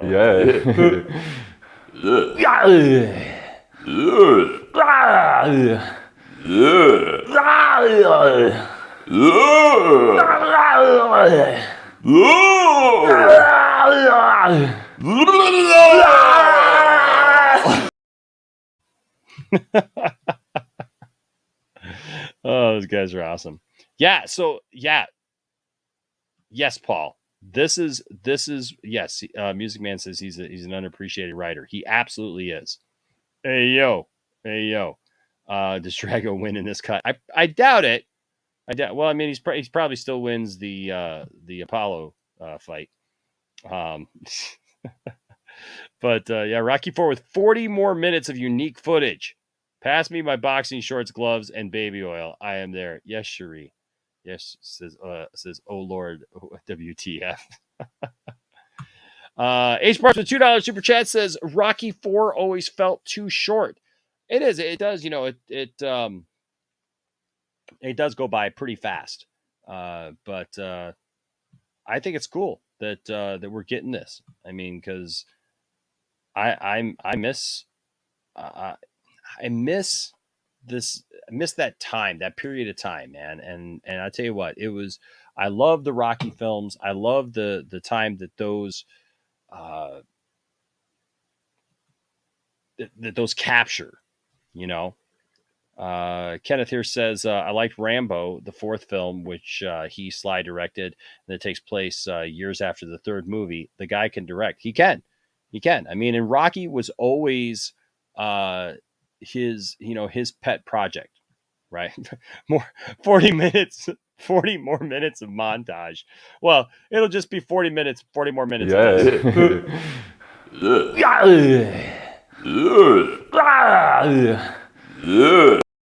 Those guys have a lot more stuff. So I got, yeah, that was for the drop beat. I know. All right, so let's go ahead and see what this has to say. Because I mean, we've known that this was coming, but I didn't realize there was going to be 40 minutes of footage. And it's getting a one night only theatrical run. So make sure you call your theater, go check online, do whatever you got to do. It says in 1985, a plucky underdog from the city of brotherly love helped ease Cold War tensions with his gutsy triumph over a Soviet slugger and his passionate reminder that everybody can change. If I could change, and yous could change, and Cherie could change, and you do suck can change, and Andrew Casali could change, and Abhijit can change, and Kenneth could change. H-Barts don't need to change. H-Barts is pretty perfect the way he is. Music Man can change, and Rhea don't need to change either. But if we could change, yous can change, everybody could change. Yeah, everybody could change. That ringside speech, of course, was the dramatic culmination of Rocky IV, one of the biggest hits of that year and critical component of the Sylvester Stallone canon. There were come from behind victories, dramatic montages, and that stirring theme music courtesy of Bill Conti. All the things that made the franchise so great. But fans of the Rocky saga might be forgiven for wondering what got left on the cutting room floor. Well, wonder no longer. Rocky v. Drago, the ultimate director's cut, will deliver 40 more minutes of never-before-seen footage. The film, which Stallone directed as well as starred in, will be available for a one-night-only engagement in theaters on November 11th. So mark your calendars. MGM will team up with Fathom Events for the nationwide screenings. I will be there. I will be there with bells on. I'll be ringing the ring bell all night long. MGM will team up with Fathom Events for the nationwide screenings, which will also include a Q&A with Stallone that will be broadcast to certain venues, as well as a behind-the-scenes look at the film's creation. Dude, come on. Come on. You going to tell me they're going to do all that? Heck yeah, I'm going to be there. Hey, Cherie, I love you. I love you. Sorry to see you go. Sorry to see you go. Anybody got change for a 20? H-Barts here. Sorry, with the $2 super chat. Thank you, H-Barts. Says Jarbo was like Rocky is not important. Jarbo was like Rocky is not important to cinema. Did something happen with Jarbo's stream tonight? Did I miss something? If I can get change for a 20 and you can get change for a 20 and we can ka-ching and you can change, we can get change. And yo, what's up, Chuck? Says Suppinash. If you haven't, check out the 30 for 30 parody for Rocky 4. You'll have a laugh. Yeah, is it on YouTube? Is that where I can find it? Because I definitely take a look. That I love. That's one of the things that I love about Rocky is how so many times, man, it crosses over that real world, kind of thing. Oh, he took the night off for his girlfriend's birthday. Well, I'm glad I streamed then. I'm glad I could be here for you all then by myself. All by myself. Yeah, just here I am, all by myself, just like it used to be before we even had panels. All right, so you're gonna tell me November 11th, Rocky 4 is gonna be back with 40 minutes of footage plus a Q&A session and history behind the scenes look at the film's creation. Here's the official studio pitch. The fight scenes are more intense. Maybe they don't show them missing so bad. Music is more powerful. The music is more powerful. And the drama is heightened. I should read that in a different way. Here's the official studio pitch. The fight scenes are more intense. The music is more powerful and the drama is heightened as world heavyweight champion Rocky Balboa must defend his title once again, this time against his most formidable opponent, Ivan Drago. For those who are otherwise busy on the 11th, Rocky v. Drago, the Ultimate Director's Cut, will be available to rent on demand beginning Friday, November 12th. So in addition to Lundgren, the film features Bridget Nielsen, of course, Burt Young, Carl Weathers, Michael Pataki, Robert Dornick, Stu Nahan, Talia Shire, and Tony Burton. It also sported a turn from renowned Mikhail Gorbachev impersonator David Lloyd Austin. Oh my gosh. Sign me up. Sign me up. Man, I am so there. I definitely want to see that. Oh, it is on YouTube. Cool. Yeah, I will definitely take a look at that. H Barts, I'm with you, man. I'm gonna need a Blu-ray of this. I am gonna need a Blu-ray of this like on the 13th. If the Fathom event thing is on the 11th and it's available to rent on the 12th, I want a Blu-ray on the 13th. Sign me up, man. You're gonna tell me, heck yeah, that's awesome. 40 minutes of footage plus a behind the scenes thing. Heck yeah. Now, so there's one thing about this though. I mean, look, I get it that his fight with Drago is, kind of the main thing, but really it wasn't. Like the loss of Apollo Creed was really, really important. Now, I will say this: if you watch Creed 2, the movie Creed 2, I think Creed 2 does a great job in being like a direct sequel to Rocky 4. I mean, the fact they brought back Ivan Drago, I think is cool. Yeah, so we can see the Stallone cut, man. I want the Stallone cut. It'll be 40 minutes of Rocky asking for Lipton iced tea. Save some of that for the sequel. I love those old Lipton iced tea commercials. That's brisk, baby. I love the Rocky movies. Sly Stallone is my guy. I'm down for more Rocky 4. Heck yeah. Yeah, I hope it goes to Australia too, man. That just, everything about this just screams yeah for me. Because Rocky 4 is, so I won't say Rocky 4 is my favorite now, because Rocky 4 was my favorite Rocky movie. And I'm interested to hear from the chat, what is your favorite Rocky movie? In the chat right now, what is your favorite Rocky movie? My favorite Rocky movie now is Rocky Balboa. Rocky Balboa did something that changed the game. Rocky Balboa just changed the game altogether. I didn't think that after that much time, they'd be able to come back with such a serious Rocky movie like Rocky Balboa was.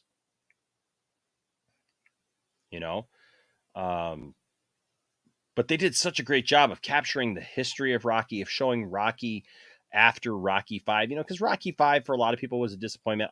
You want to talk about movies that you still have a soft place in your heart for. Rocky 5, I still have a soft place in my heart for. And it always just, it hurts me in my heart to see Rocky have everything and then lose it all in Rocky 5, Mickey loves you. So Ryan hopped here, says Rocky and Rocky 4. What about some others? What is your favorite Rocky movie? Like I said, Rocky 4 is probably my favorite, along with Rocky Balboa. Rocky Balboa is probably my all-time favorite, but see, Rocky Balboa being my favorite is it hinges upon all the other Rocky movies, right? It hinges upon that. What's up, Taryn? Good to see you. Yeah, it hinges upon that because without all the other Rocky movies, Rocky Balboa wouldn't mean as much to me. But Rocky 4 was the quintessential 80s movie, man. It's like right up there with like Top Gun or something, you know? It's like it just fits that role so perfectly of being an 80s film. Abhijit says can't choose between 3 and 4. 3 is pretty good. 3 is pretty good. Mr. T, I've got some Rocky action figures, and I've got the Clubber Lang from Rocky 3. And I've got like 3 different ones. I've got the Rocky 4 action figure, but he's missing a glove, I think, on his right hand. If anybody's got a 3D printer that can help me out, I need a glove for his right hand. I got the left one, but I don't have the right one. And I can't just find that glove. And I bought him for pretty cheap. But see, I've got Rocky from Rocky 5 with the beanie and like the black outfit. I've got Rocky from the first Rocky movie in his attire. I've got Rocky from Rocky 4. Oh, I also have what's his name? The kid that he fights in Rocky 5. Yeah, the kid that he takes under his wing. What's his name? Can't think of his name right now. What's up, Out of Print? Good to see you. Yes, Mr. T was terrifying. Why don't you tell that little old lady of yours, come on up my hotel room, and I'll show her what a real man is. H-Bar says Rocky 5 is good. Yeah, Tommy Gunn. That's right. Thank you. I don't know why. Nova Joe, thank you. Yeah, Tommy Gunn and yeah, everybody's getting it now.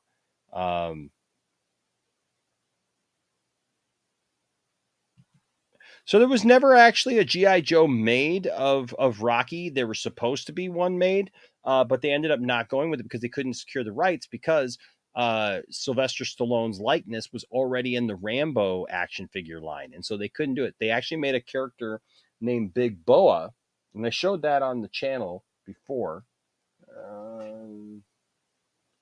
Got him somewhere around here. They made one called Big Boa, because it was supposed to be like Rocky Balboa. But he was supposed to be the trainer, and they ended up going a different direction. They ended up that was actually how Sergeant Slaughter ended up getting the deal. But yeah, I've got the Tommy Gunn action figure. Tommy the Machine Gun. Dolph Lundgren was a beast. And that was just a great movie. I mean, the way that they show him training and all the stuff that he's doing in that film is just fantastic. And I'll tell you, what I love is the way that part 5 starts right after part 4. I love how they do that. Like, and they show him, they show him in the showers after, because each movie kind of does that. But I do like that. Abhijit says, Enosh, I think by now you've action figures of every movie ever made. Not quite. You'd think so, but not quite. Hefeshin says, seems our freedom's up against the ropes. Does the crowd understand? It is East versus West or man against man. Can any nation stand alone? Yeah, man. It's such good stuff. Bridget Nielsen as his wife would actually go on to marry Sylvester Stallone. And then whatever that whole thing was with Flava Flav. I met Flava Flav out in Vegas at the Stratosphere. Yep. I met Flava Flav. And my friend Rhea embarrassed me to high heaven meeting Flava Flav. She just she kept screaming his name. She kept Flavor Flav, Flavor Flav, and he turned around and he said, "Hey, I know you're excited and everything, but could you just, please, keep it down? I'm just trying to be here with my family." I was so embarrassed, but she was kind of loud like that. H. Bart says Apollo Creed got hit so hard that he aged and ended up in Star Wars. That's funny. Dolph Lundgren, top 5 movie villain. Yo, Adrian. What was Dolph Lundgren's best role, Drago or Punisher? I'd go Drago. I think Drago by far is his best role. I mean, I think that's his most iconic role. I mean, he's done some pretty cool roles and stuff. I mean, he was He-Man. But what he's best known for is Ivan Drago, right? And that's what I actually love about Creed 2 is the fact that you get to see the story of Ivan Drago for the first time. That's really cool. And the story of him and his son and how, Drago lost everything. I think that's so cool. I think it's cool that you get to see that Drago just lost everything, man. And he was crushed after that defeat. I mean, all we see is the U.S. side, right? That Rocky wins, man, and everybody's happy and blah, blah, blah. But amazing to see what ended up happening to the character. Music Man says, I remember Flava Flav giving a long speech at the Rock and Roll Hall of Fame. It was so long. I will crush him. Yes. If he dies, he dies. It's such a great movie. November 11th, you know where I'll be. I will be watching Rocky 4. Bam. With 40 extra minutes of footage and a behind the scenes. Heck yeah. That's where I will be. That's what I will be doing. Faux show. Oops. All right. And then, if I can get it back here.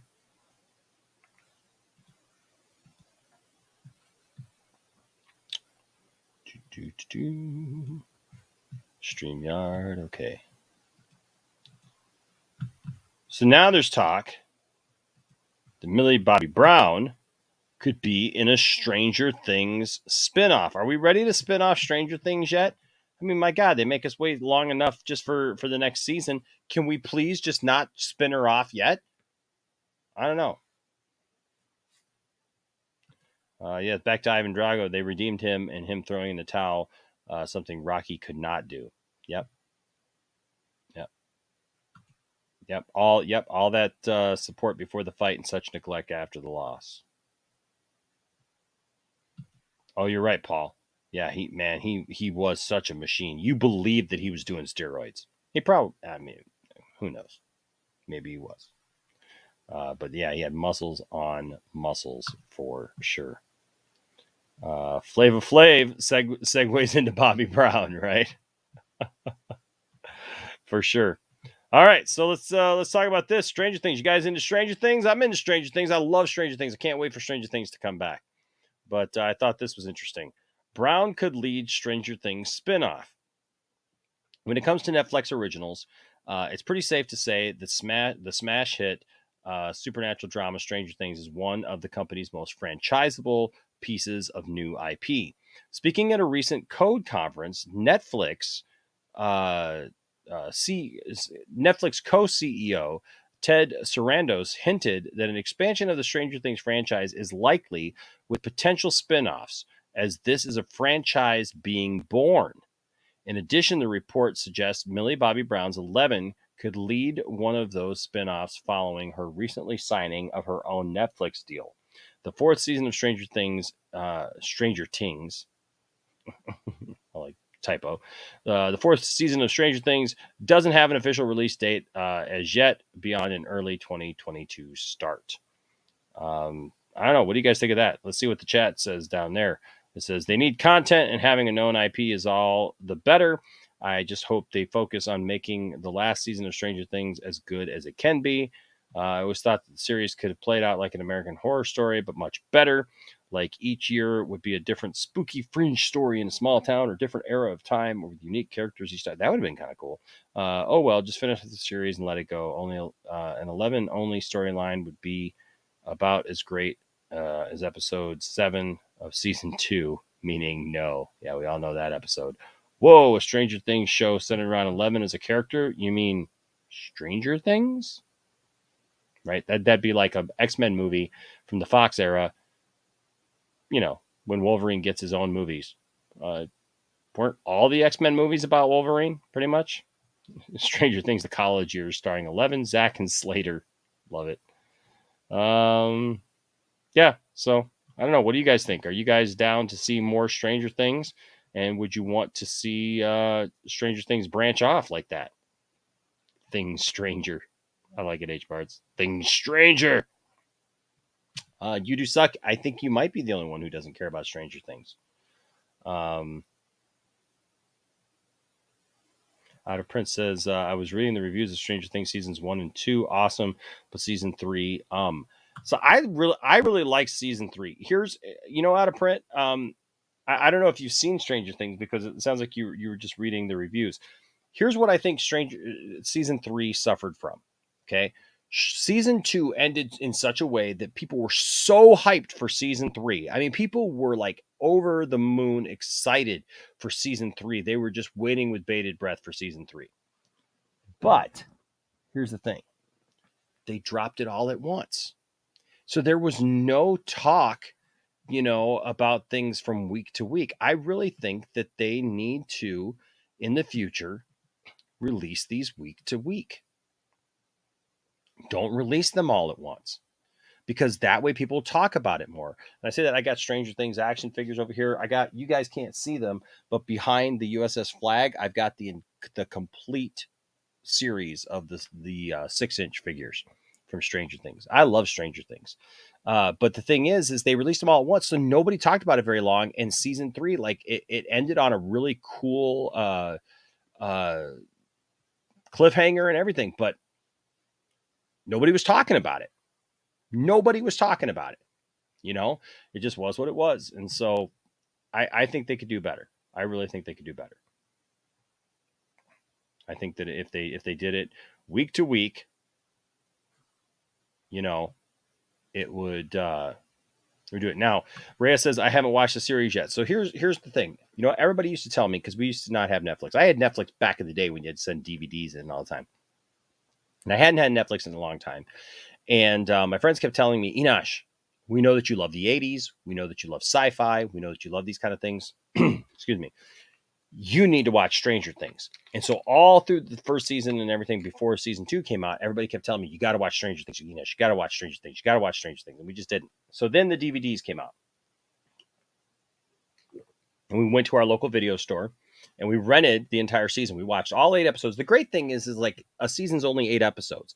So it's not like you got to invest your whole life into it for a whole season, right? It's 8 episodes. We watched all 8 episodes in a day and a half. We were hooked. Tiffany and I were hooked. It's amazing. It is such a great story. So the next day, season 2 was starting. Signed up right away. Had to watch season 2 right now. And we did. And then, of course, we had to wait for season 3. So, Rhea, I would tell you, yes, just like Captain James says here, it is good. Captain James says, I love Stranger Things, and I will watch those shows more and more. Heck yeah. I say give me more. Ryan loves it. Says Stranger Things is an awesome show. Stranger Things, yes. Let's see here. Says Captain Biggin says, season 3 was just as good in my thoughts. I thought so too. I thought it was really, really good. Stranger Things now with more triangle chimes. Nice.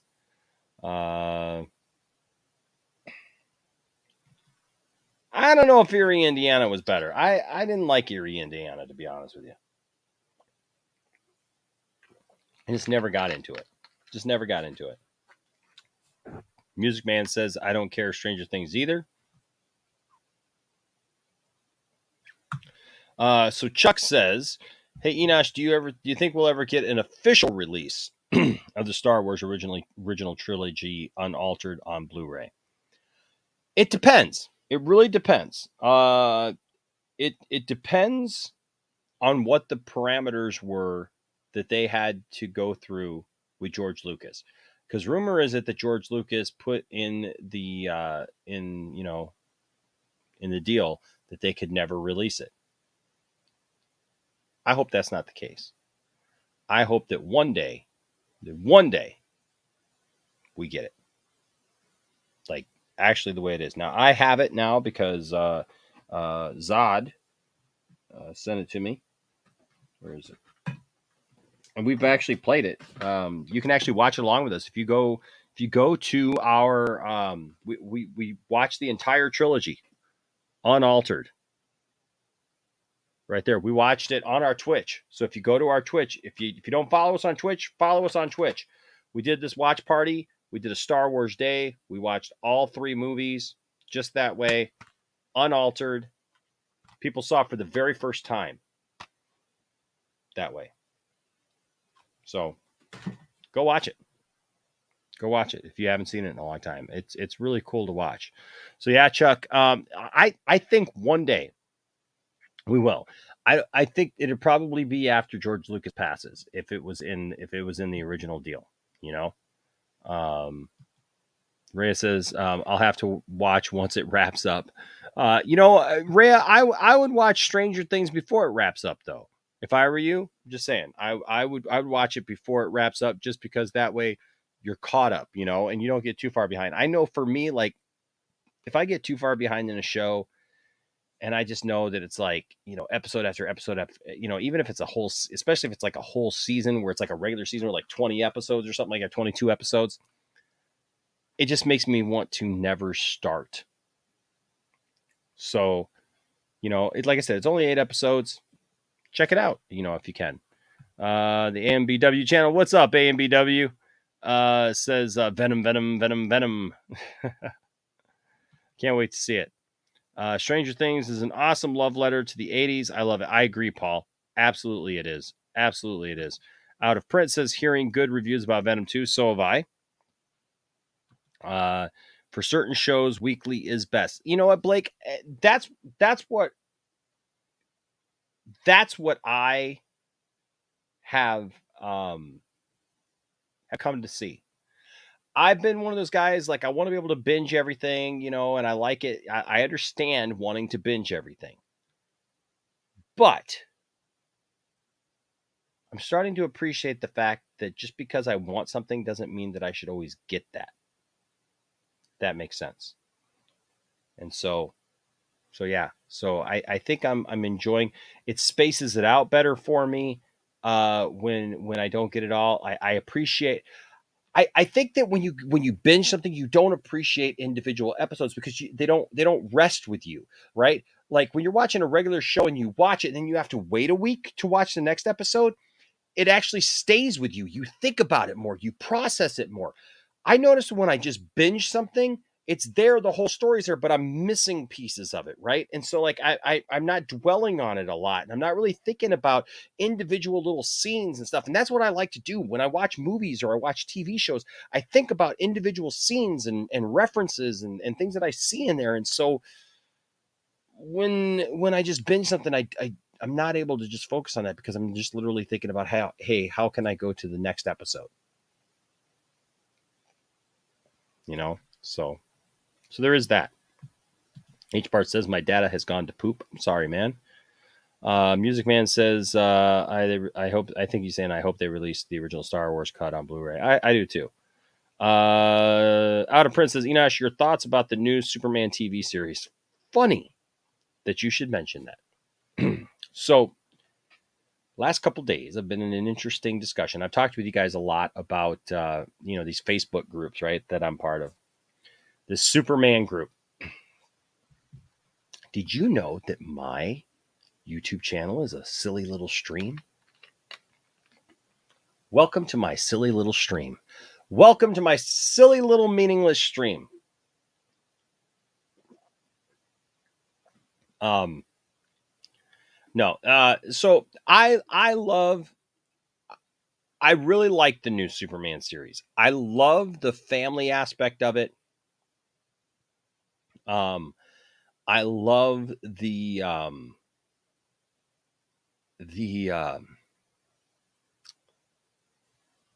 interaction with the kids and stuff. I really like that. I like that story being told. What I can't stand is that suit. The suit would be fine, except for it's so over padded. It is ridiculously over padded. At this point, he looks like a cylinder. You know, he doesn't look like a normal human cut. Like, you know what I mean? Like, look, dude, I'm not ripped and cut or anything by any stretch of the imagination. But you know, at least like I've got a body shape. Like, he just doesn't seem to have a body shape. It just looks like a cylinder. And all I mentioned was something about that. I said I love the show because I was talking on there. Somebody was mentioning the show and stuff, and I said, hey, I like the show. But somebody was mentioning that in the second season, apparently they're talking about that he may get a new suit. And I said, you know, I'd be all for that. And there were people mixed, you know, stuff. One guy singles me out. And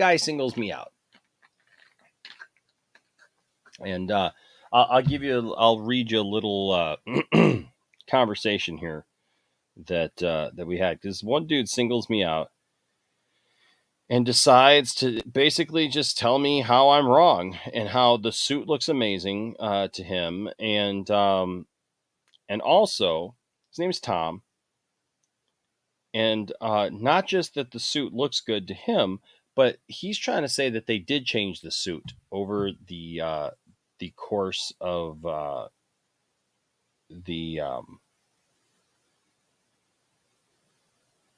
over the year.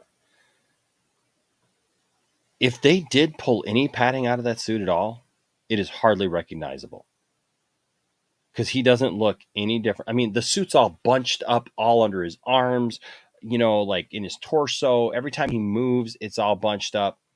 And so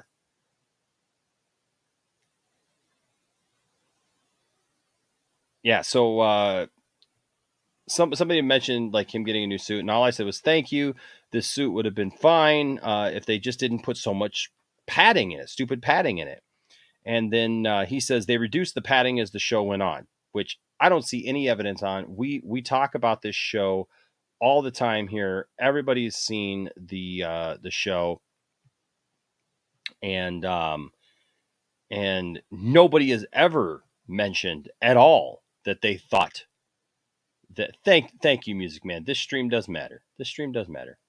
You're gonna see this in just a second. This is just funny to me, because he made it personal, right? Like, because even I can get hot a little bit under the collar, or say things that come across like if I notice that I said something, you know, that comes across that maybe, you know, it's kind of a jerky thing, like I'll try to like rein it in, and, you know, and make sure that people understand that that's not what I felt.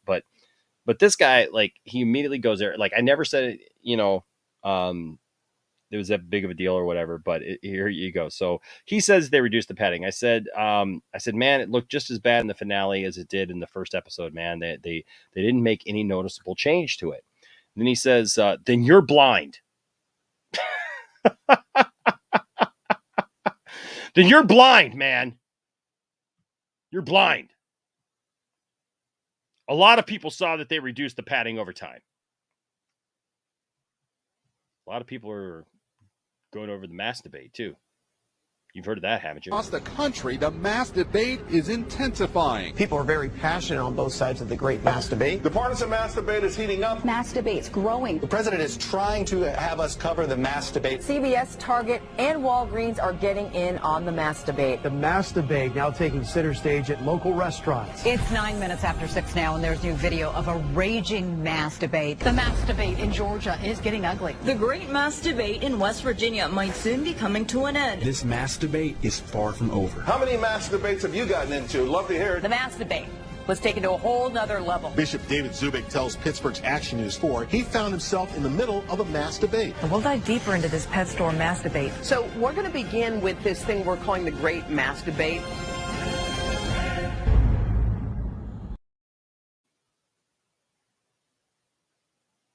Oh, mask debate. Yes, Blake. Oh,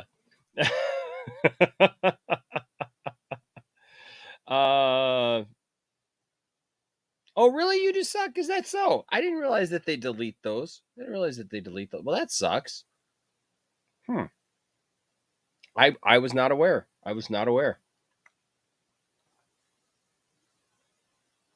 All right. Yes. So Tom is kind of a Karen of the Superman discussion. So he tells me, then you're blind. A lot of people, and this is the only reason I brought up the YouTube channel at all later on in the conversation, because he says that a lot of people saw that they reduced the padding over time, but like doesn't reference anybody who actually,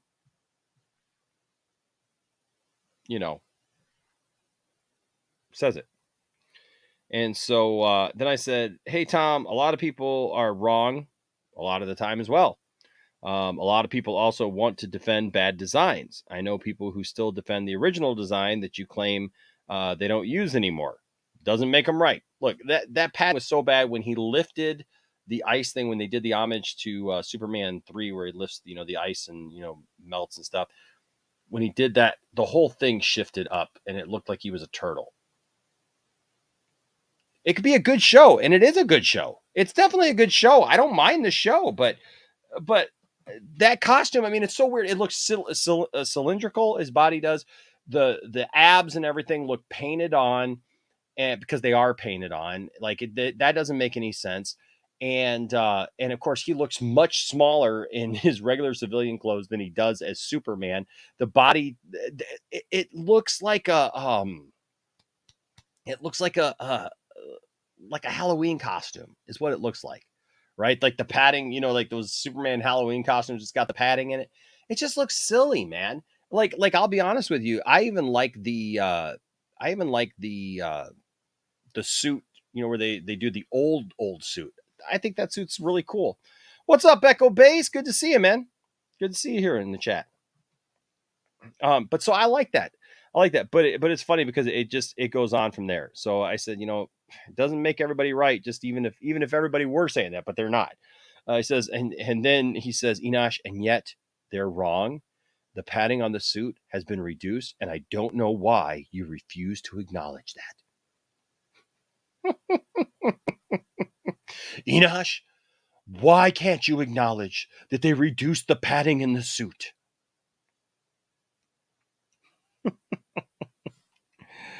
So I got a little snarky with him. I said, so even if I give you the benefit of the doubt that it supposedly has been reduced, which, by the way, has not been confirmed by anything, and it's just based on your visual opinion, because they've never said that they reduced the padding in the suit. It's just this one guy. It's just Tom's opinion that they reduced it.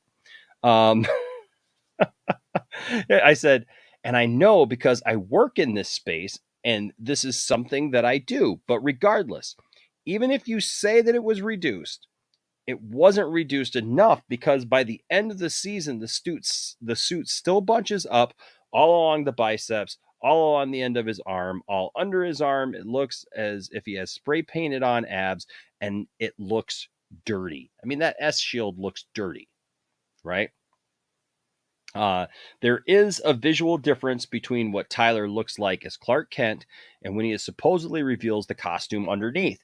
I never thought that I would say that he looked better back in the old Supergirl days, because I didn't like that suit, the way the cape draped over and the belt. But this suit is so loaded with padding, he doesn't even come to a natural body type look. He has no waist. He looks like a cylinder. Again, I said that. So even if for argument's sake, I allow for some padding being taken out, it was so overloaded that he still looks over padded. So still here, I'm yes, H Barts, it's padding gate. Did they remove padding from Tyler's costume or not? So That's all I said, right? So I'm just still having this conversation. He comes back with, Enosh, it doesn't look over padded. Like I said before, as the show went on, they reduced the padding. He still hasn't told me when they reduced the padding. Or how they reduced, like there's no article that says that they reduced the padding. There was never an interview that I can find anyways. If you have one, please, if you have something, anything that says they reduced the padding in his Superman suit, other than Tom's visual explanation of it, please let me know, because I would love to hear it. I would definitely love to hear it. And so this is what I said to him. I'm trying to be nice. I said, dude, I'm glad you like it, right? But the reality is that the majority of people think that it's over padded and it needs to change. Even people who like the costume itself agree that it's over padded. Kind of simple. But it isn't over padded. And the majority of people will agree that the padding has been reduced over time. Are they though, Tom? Is the majority of people saying that it hasn't, that it's been reduced over time and that it's not over padded? I don't think the majority of people are saying that. So now he's kind of pushed me, right? Because he just keeps coming back with these little things and like, tagging me and saying, I'm trying to let it go. I'm trying to say, hey man, dude, if you like it, that's great. Enjoy what you enjoy. I tell everybody, like Echo Base Network is here and I like Echo Base Network. They're part of the Fandom Menace. There's a lot of Echo Base's friends that I don't like, but I like them, right? Because they're not jerks. Anybody who's not a jerk, like I like, you can have whatever opinion you want pretty much. Within reason, but you get what I'm saying here, right? And so finally I just come back and I'm like, Tom, I'm not trying to be a jerk here. Well, trust me, it gets better in just a minute. I said, but you keep making the same statement as if it's fact when it's just not.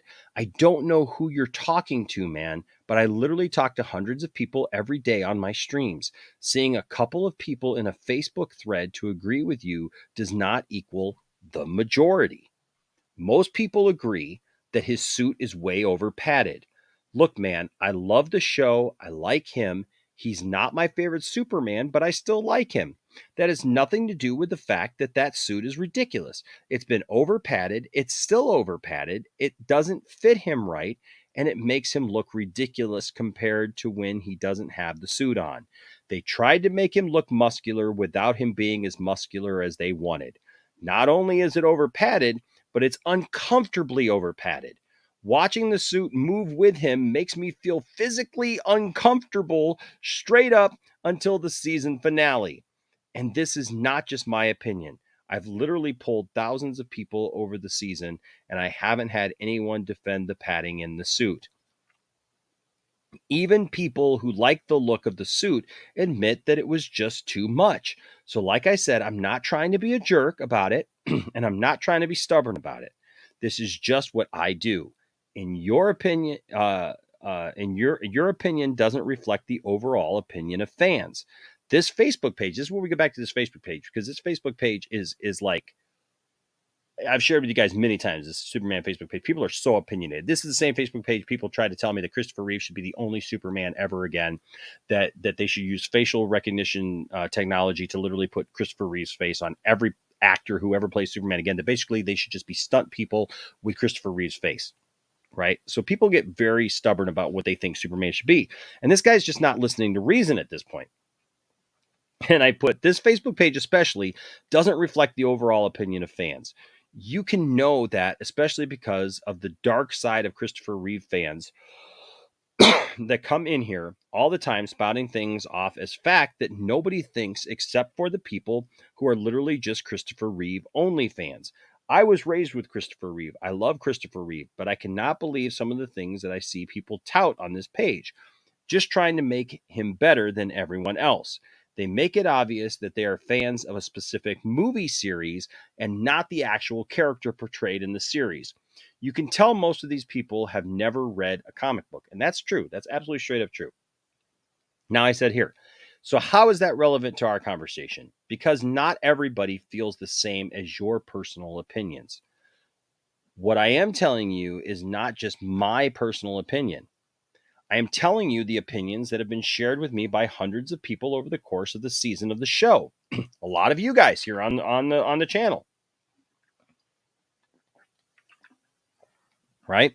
And so I said, you're not going to convince me otherwise. Neither do you have to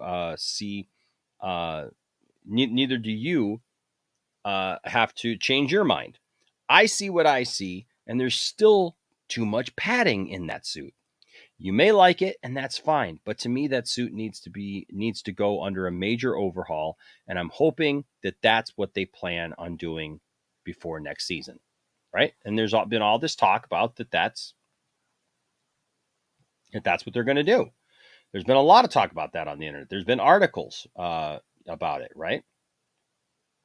So, but Tom can't let that go. And I just want to share this because it's just a funny conversation that I had. It's just a really funny conversation I had. Blake says, I haven't read anything on it, and I'm looking at articles of everything daily. Me too. I mean, that's what I do. That's what I do. I have to look at articles for this show. You know, how do you think I get stories for the show? I look at articles every day. I'm looking at the trades. I'm looking at everything. And I definitely would have ran across something that said that they reduced the padding in the costume. But they have not. Music Man says it is over padded. I agree. All right. So that's what I said. I thought I was being nice about it. Here's what he says. Enosh Fee. So what they say outweighs what I've said because they're on your silly stream? Ever thought that they tell you what you want to hear? Obviously, somebody's never watched a Poindexter Lounge stream because we can do a quick poll right now. Do I only have people in here who believe like me or who think like me? Or do I have people from all different backgrounds? Keep going with that, Tom. I'm sure that works for you. That ain't none of my business. He says, just FYI, they already started filming next season. I highly doubt they'll make any changes because you and your online buddies are unhappy with it.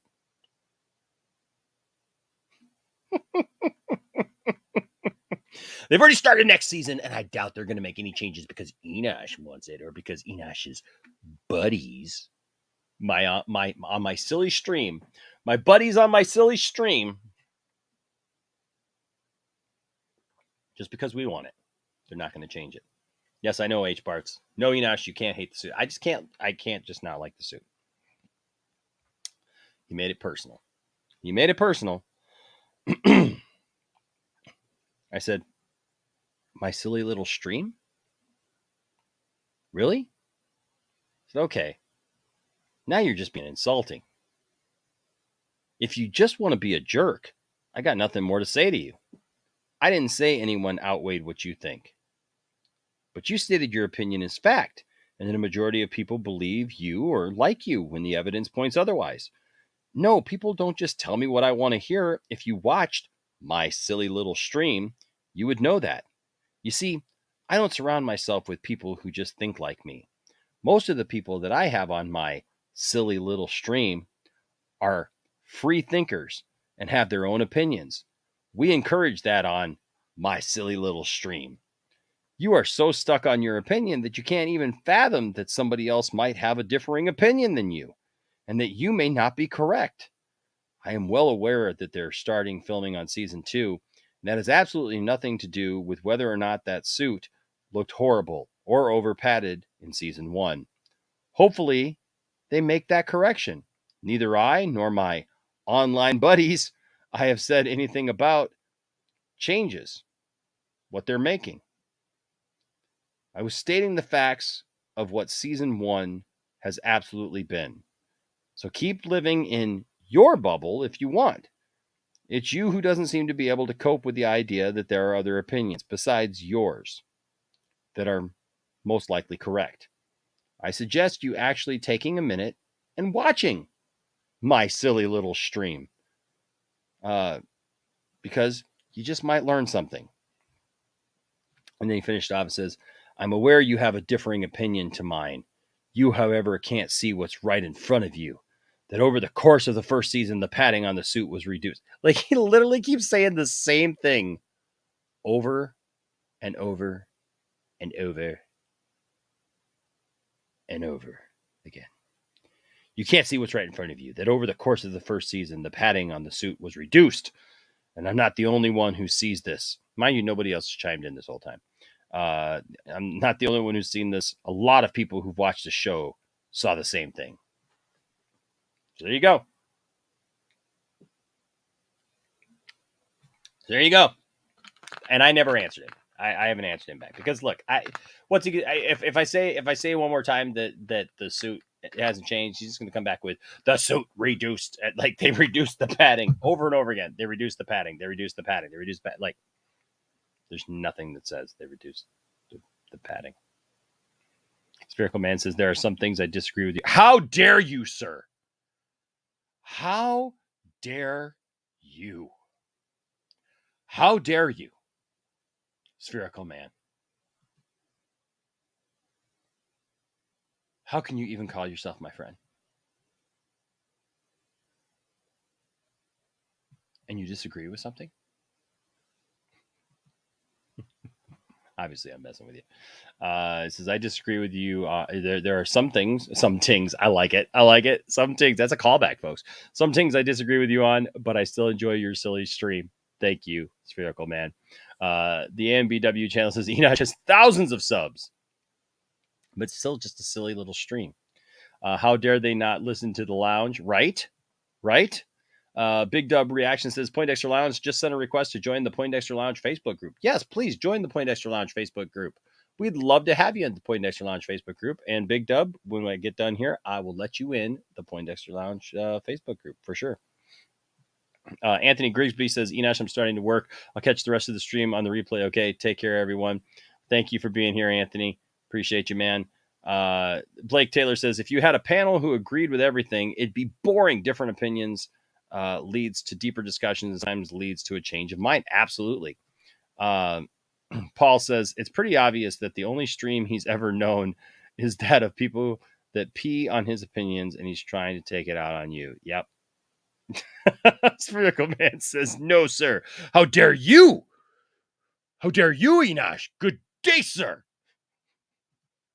Well, that's like trying to tell Harrison Ford that Greedo shot first. Did you shoot Greedo first, or did Greedo shoot you first? I don't care.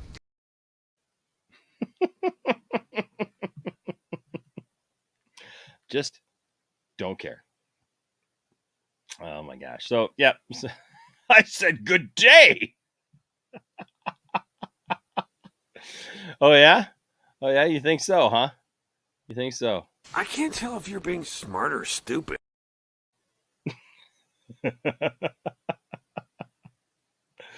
Oh, my goodness. We have fun.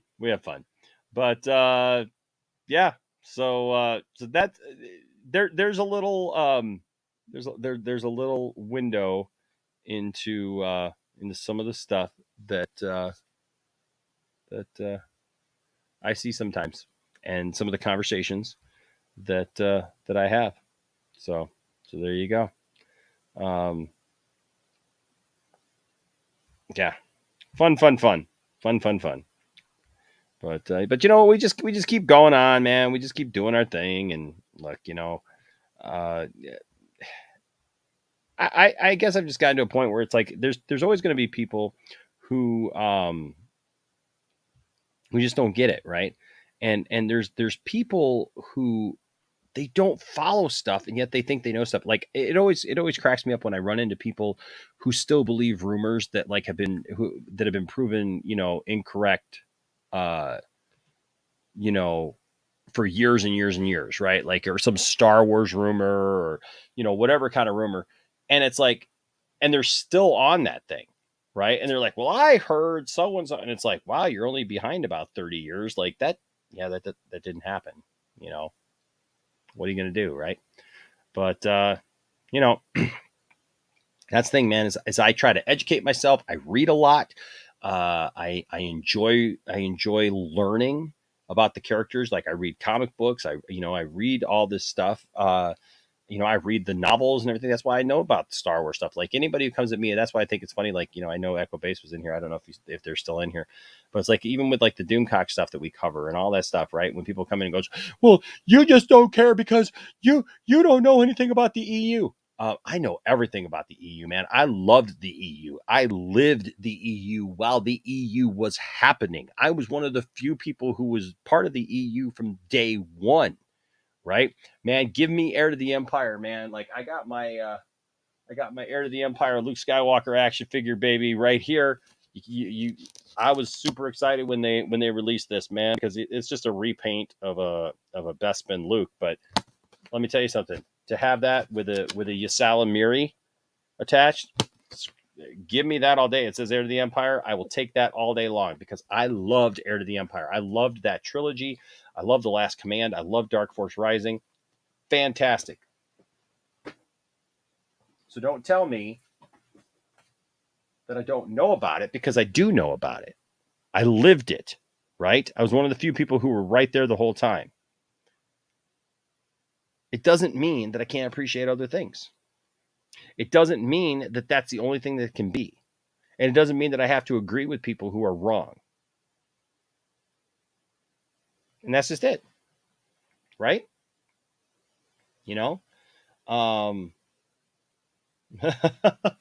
Spherical Man says, you don't need to tell me about the old magic. I was there when it was written. Exactly. I was there. I experienced it. I was there when the original Star Wars trilogy was in theaters. I remember at 1.5 years going to see Star Wars, right?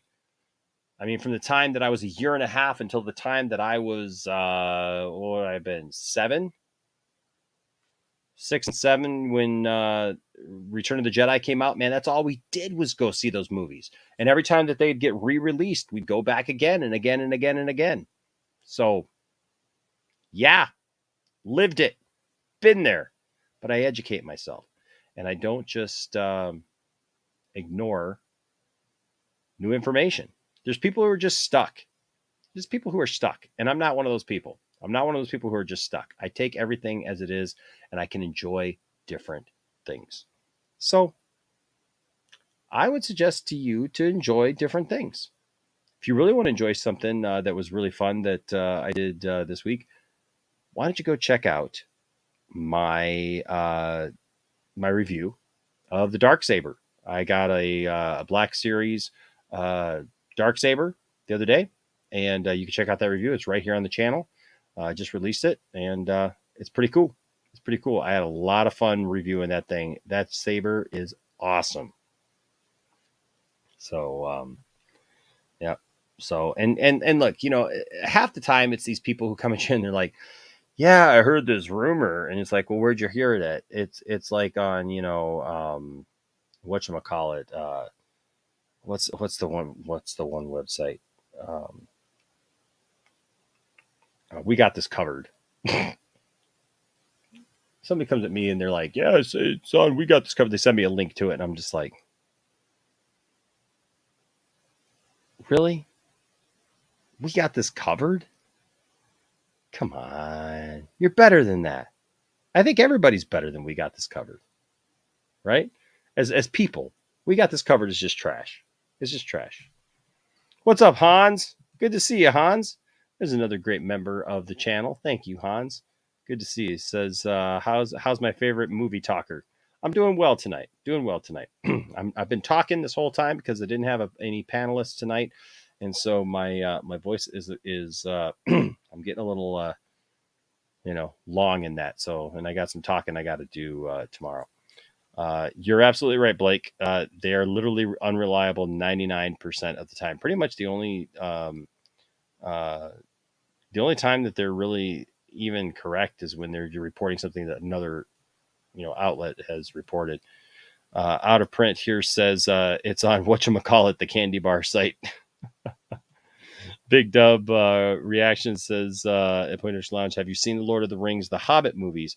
I haven't, just wondering if it's something to get into at 37. So I'm probably the wrong person to ask, man. And here's why. I've tried. Ever since they came out, ever since those movies were first coming out, the Lord of the Rings movies, everything says that I should love Lord of the Rings. They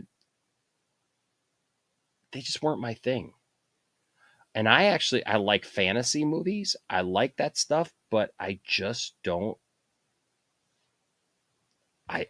There's something about Lord of the Rings, and maybe I should give it another chance still yet. I mean, I love the Harry Potter movies. I love those books. I love, I love that stuff.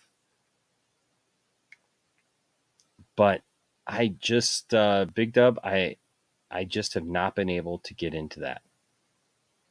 So it is what it is. Hey, Music Man, thanks, man. I'm going to be getting out of here myself before I go hoarse. Yes. Paul says Enosh is a pony. Just a little horse. Yep. So, but thank you, Music Man, for being here. I appreciate you. I hope you have a good day at work tomorrow. And yeah, Lord of the Rings. People love Lord of the Rings, and I know, and I don't begrudge anybody loving Lord of the Rings, because I get it. Like, I really get it. Yeah, they're spending millions of dollars per episode. Hans says he's worried about the series. Like, I get it, right? And I don't know, man. I really wish that I did like it. I wish that I was into it. I've never did. I felt like the movies was like, I don't want to say a waste of time, but it was just like they could have done things a little bit more streamlined, in the story. But hey, it is what it is, It is what it is. But everybody has stuff that they love. And so, so I would tell you, Big Dub, try it out. Try it out. See if you like it. And if you like it, go with it, and if you don't, then you'll know, but you never know unless you try. Right. And there's a lot of things that every once in a while, I still try every once in a while. I don't like raw tomatoes usually, just to like eat a raw tomato, like a slice of tomato. But every once in a while, I will try a slice of tomato, or I'll eat like a cherry tomato just to see. And I'm like, nope. But you know what? I like tomatoes in salsa. I'll eat raw tomatoes in salsa, like mixed in or whatever. And it's fine. I like, spaghetti sauce. I like pizza sauce. So I like tomato sauces. Just don't like raw tomatoes, but I still try every once in a while. Right. So that's all you can do, is just try. And if you like it, you like it. And if you don't, you don't, but at least you know. Right. All right, guys. Well, hey, that is all the news that I have for tonight. That's all I saw. We just kind of talk about that. I read and I look for stuff. And so those are the things that stood out to me that I liked. And we talked about a few other things that you guys liked as well. And I always have a great time with you guys here. Rhea says air fried cherry tomatoes with herbs and spices. Yeah. I wish that I could get into just, I don't even like a tomato on a burger. Nope. Blake says, I hate cherry tomatoes, but will eat a sliced tomato on my burger. Yeah, I can't. I cannot do it. Cannot. But hey, thank you guys so much for being here tonight. It was just me, but you know what? That's kind of old school. That's kind of how we do it sometimes. I do this every morning now. I bring you a little series called Nerd Encouragement. So be here for that. I'll be doing that tomorrow morning to just kind of encourage you a little bit while I'm on my way to work. We have these little conversations like this, and it's been fun. And I've heard from a lot of people that they're really enjoying it, man. I knew when I heard from Truth 31 that he was enjoying it, that, man, I think I was onto something, that you guys are enjoying that. So tune in for that. It's usually every morning or kind of every time I'm on my way to work, or just on my way out the door, so spend some time, just talking about stuff, because I love talking about stuff. And I know that you do too. All right, guys, I love you guys. And don't forget, this Saturday night, League of Mayhem returns. The Nerd Queens with my lovely wife, the lovely Tifftastic. They're going to have a panel discussion. They're going to have some stuff. So make sure that you tune in for that. Also, follow us over on Twitch.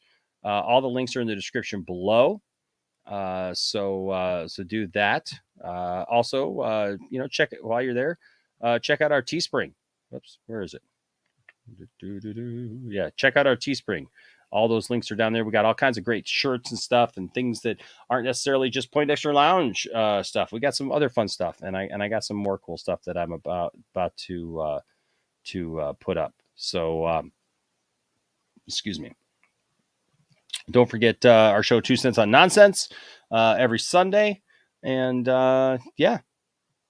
You know what? We have fun around here at the channel, and so I hope that you're here to have fun with us. But yeah, also don't forget this Saturday night at 10 p.m. Eastern Standard Time, we'll be over at Mad Max's channel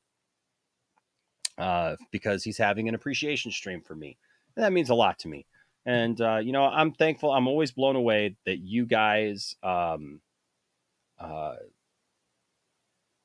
you guys have invested your time into this channel. And that you watch and that you're part of it. If you show up in the stream, you know, if you show up and you watch and you chat, and some of you guys give super chats, or you're a member of the channel, or you're a patron, I'm always blown away by your support. And so I just want to say thank you from the bottom of my heart. It really, really means a lot. And so don't forget, this week we'll be giving this bad boy away by the end of this week. So be here for that. I'm sure we'll be back tomorrow night with some more topics, and, you know, probably some more guests or whatever. But I am going to be getting with H-Barts. H-Barts, let's connect on when we want to do the Hall of Fame stream, because we're going to induct H-Barts as the first ever Poindexter Lounge Hall of Fame member.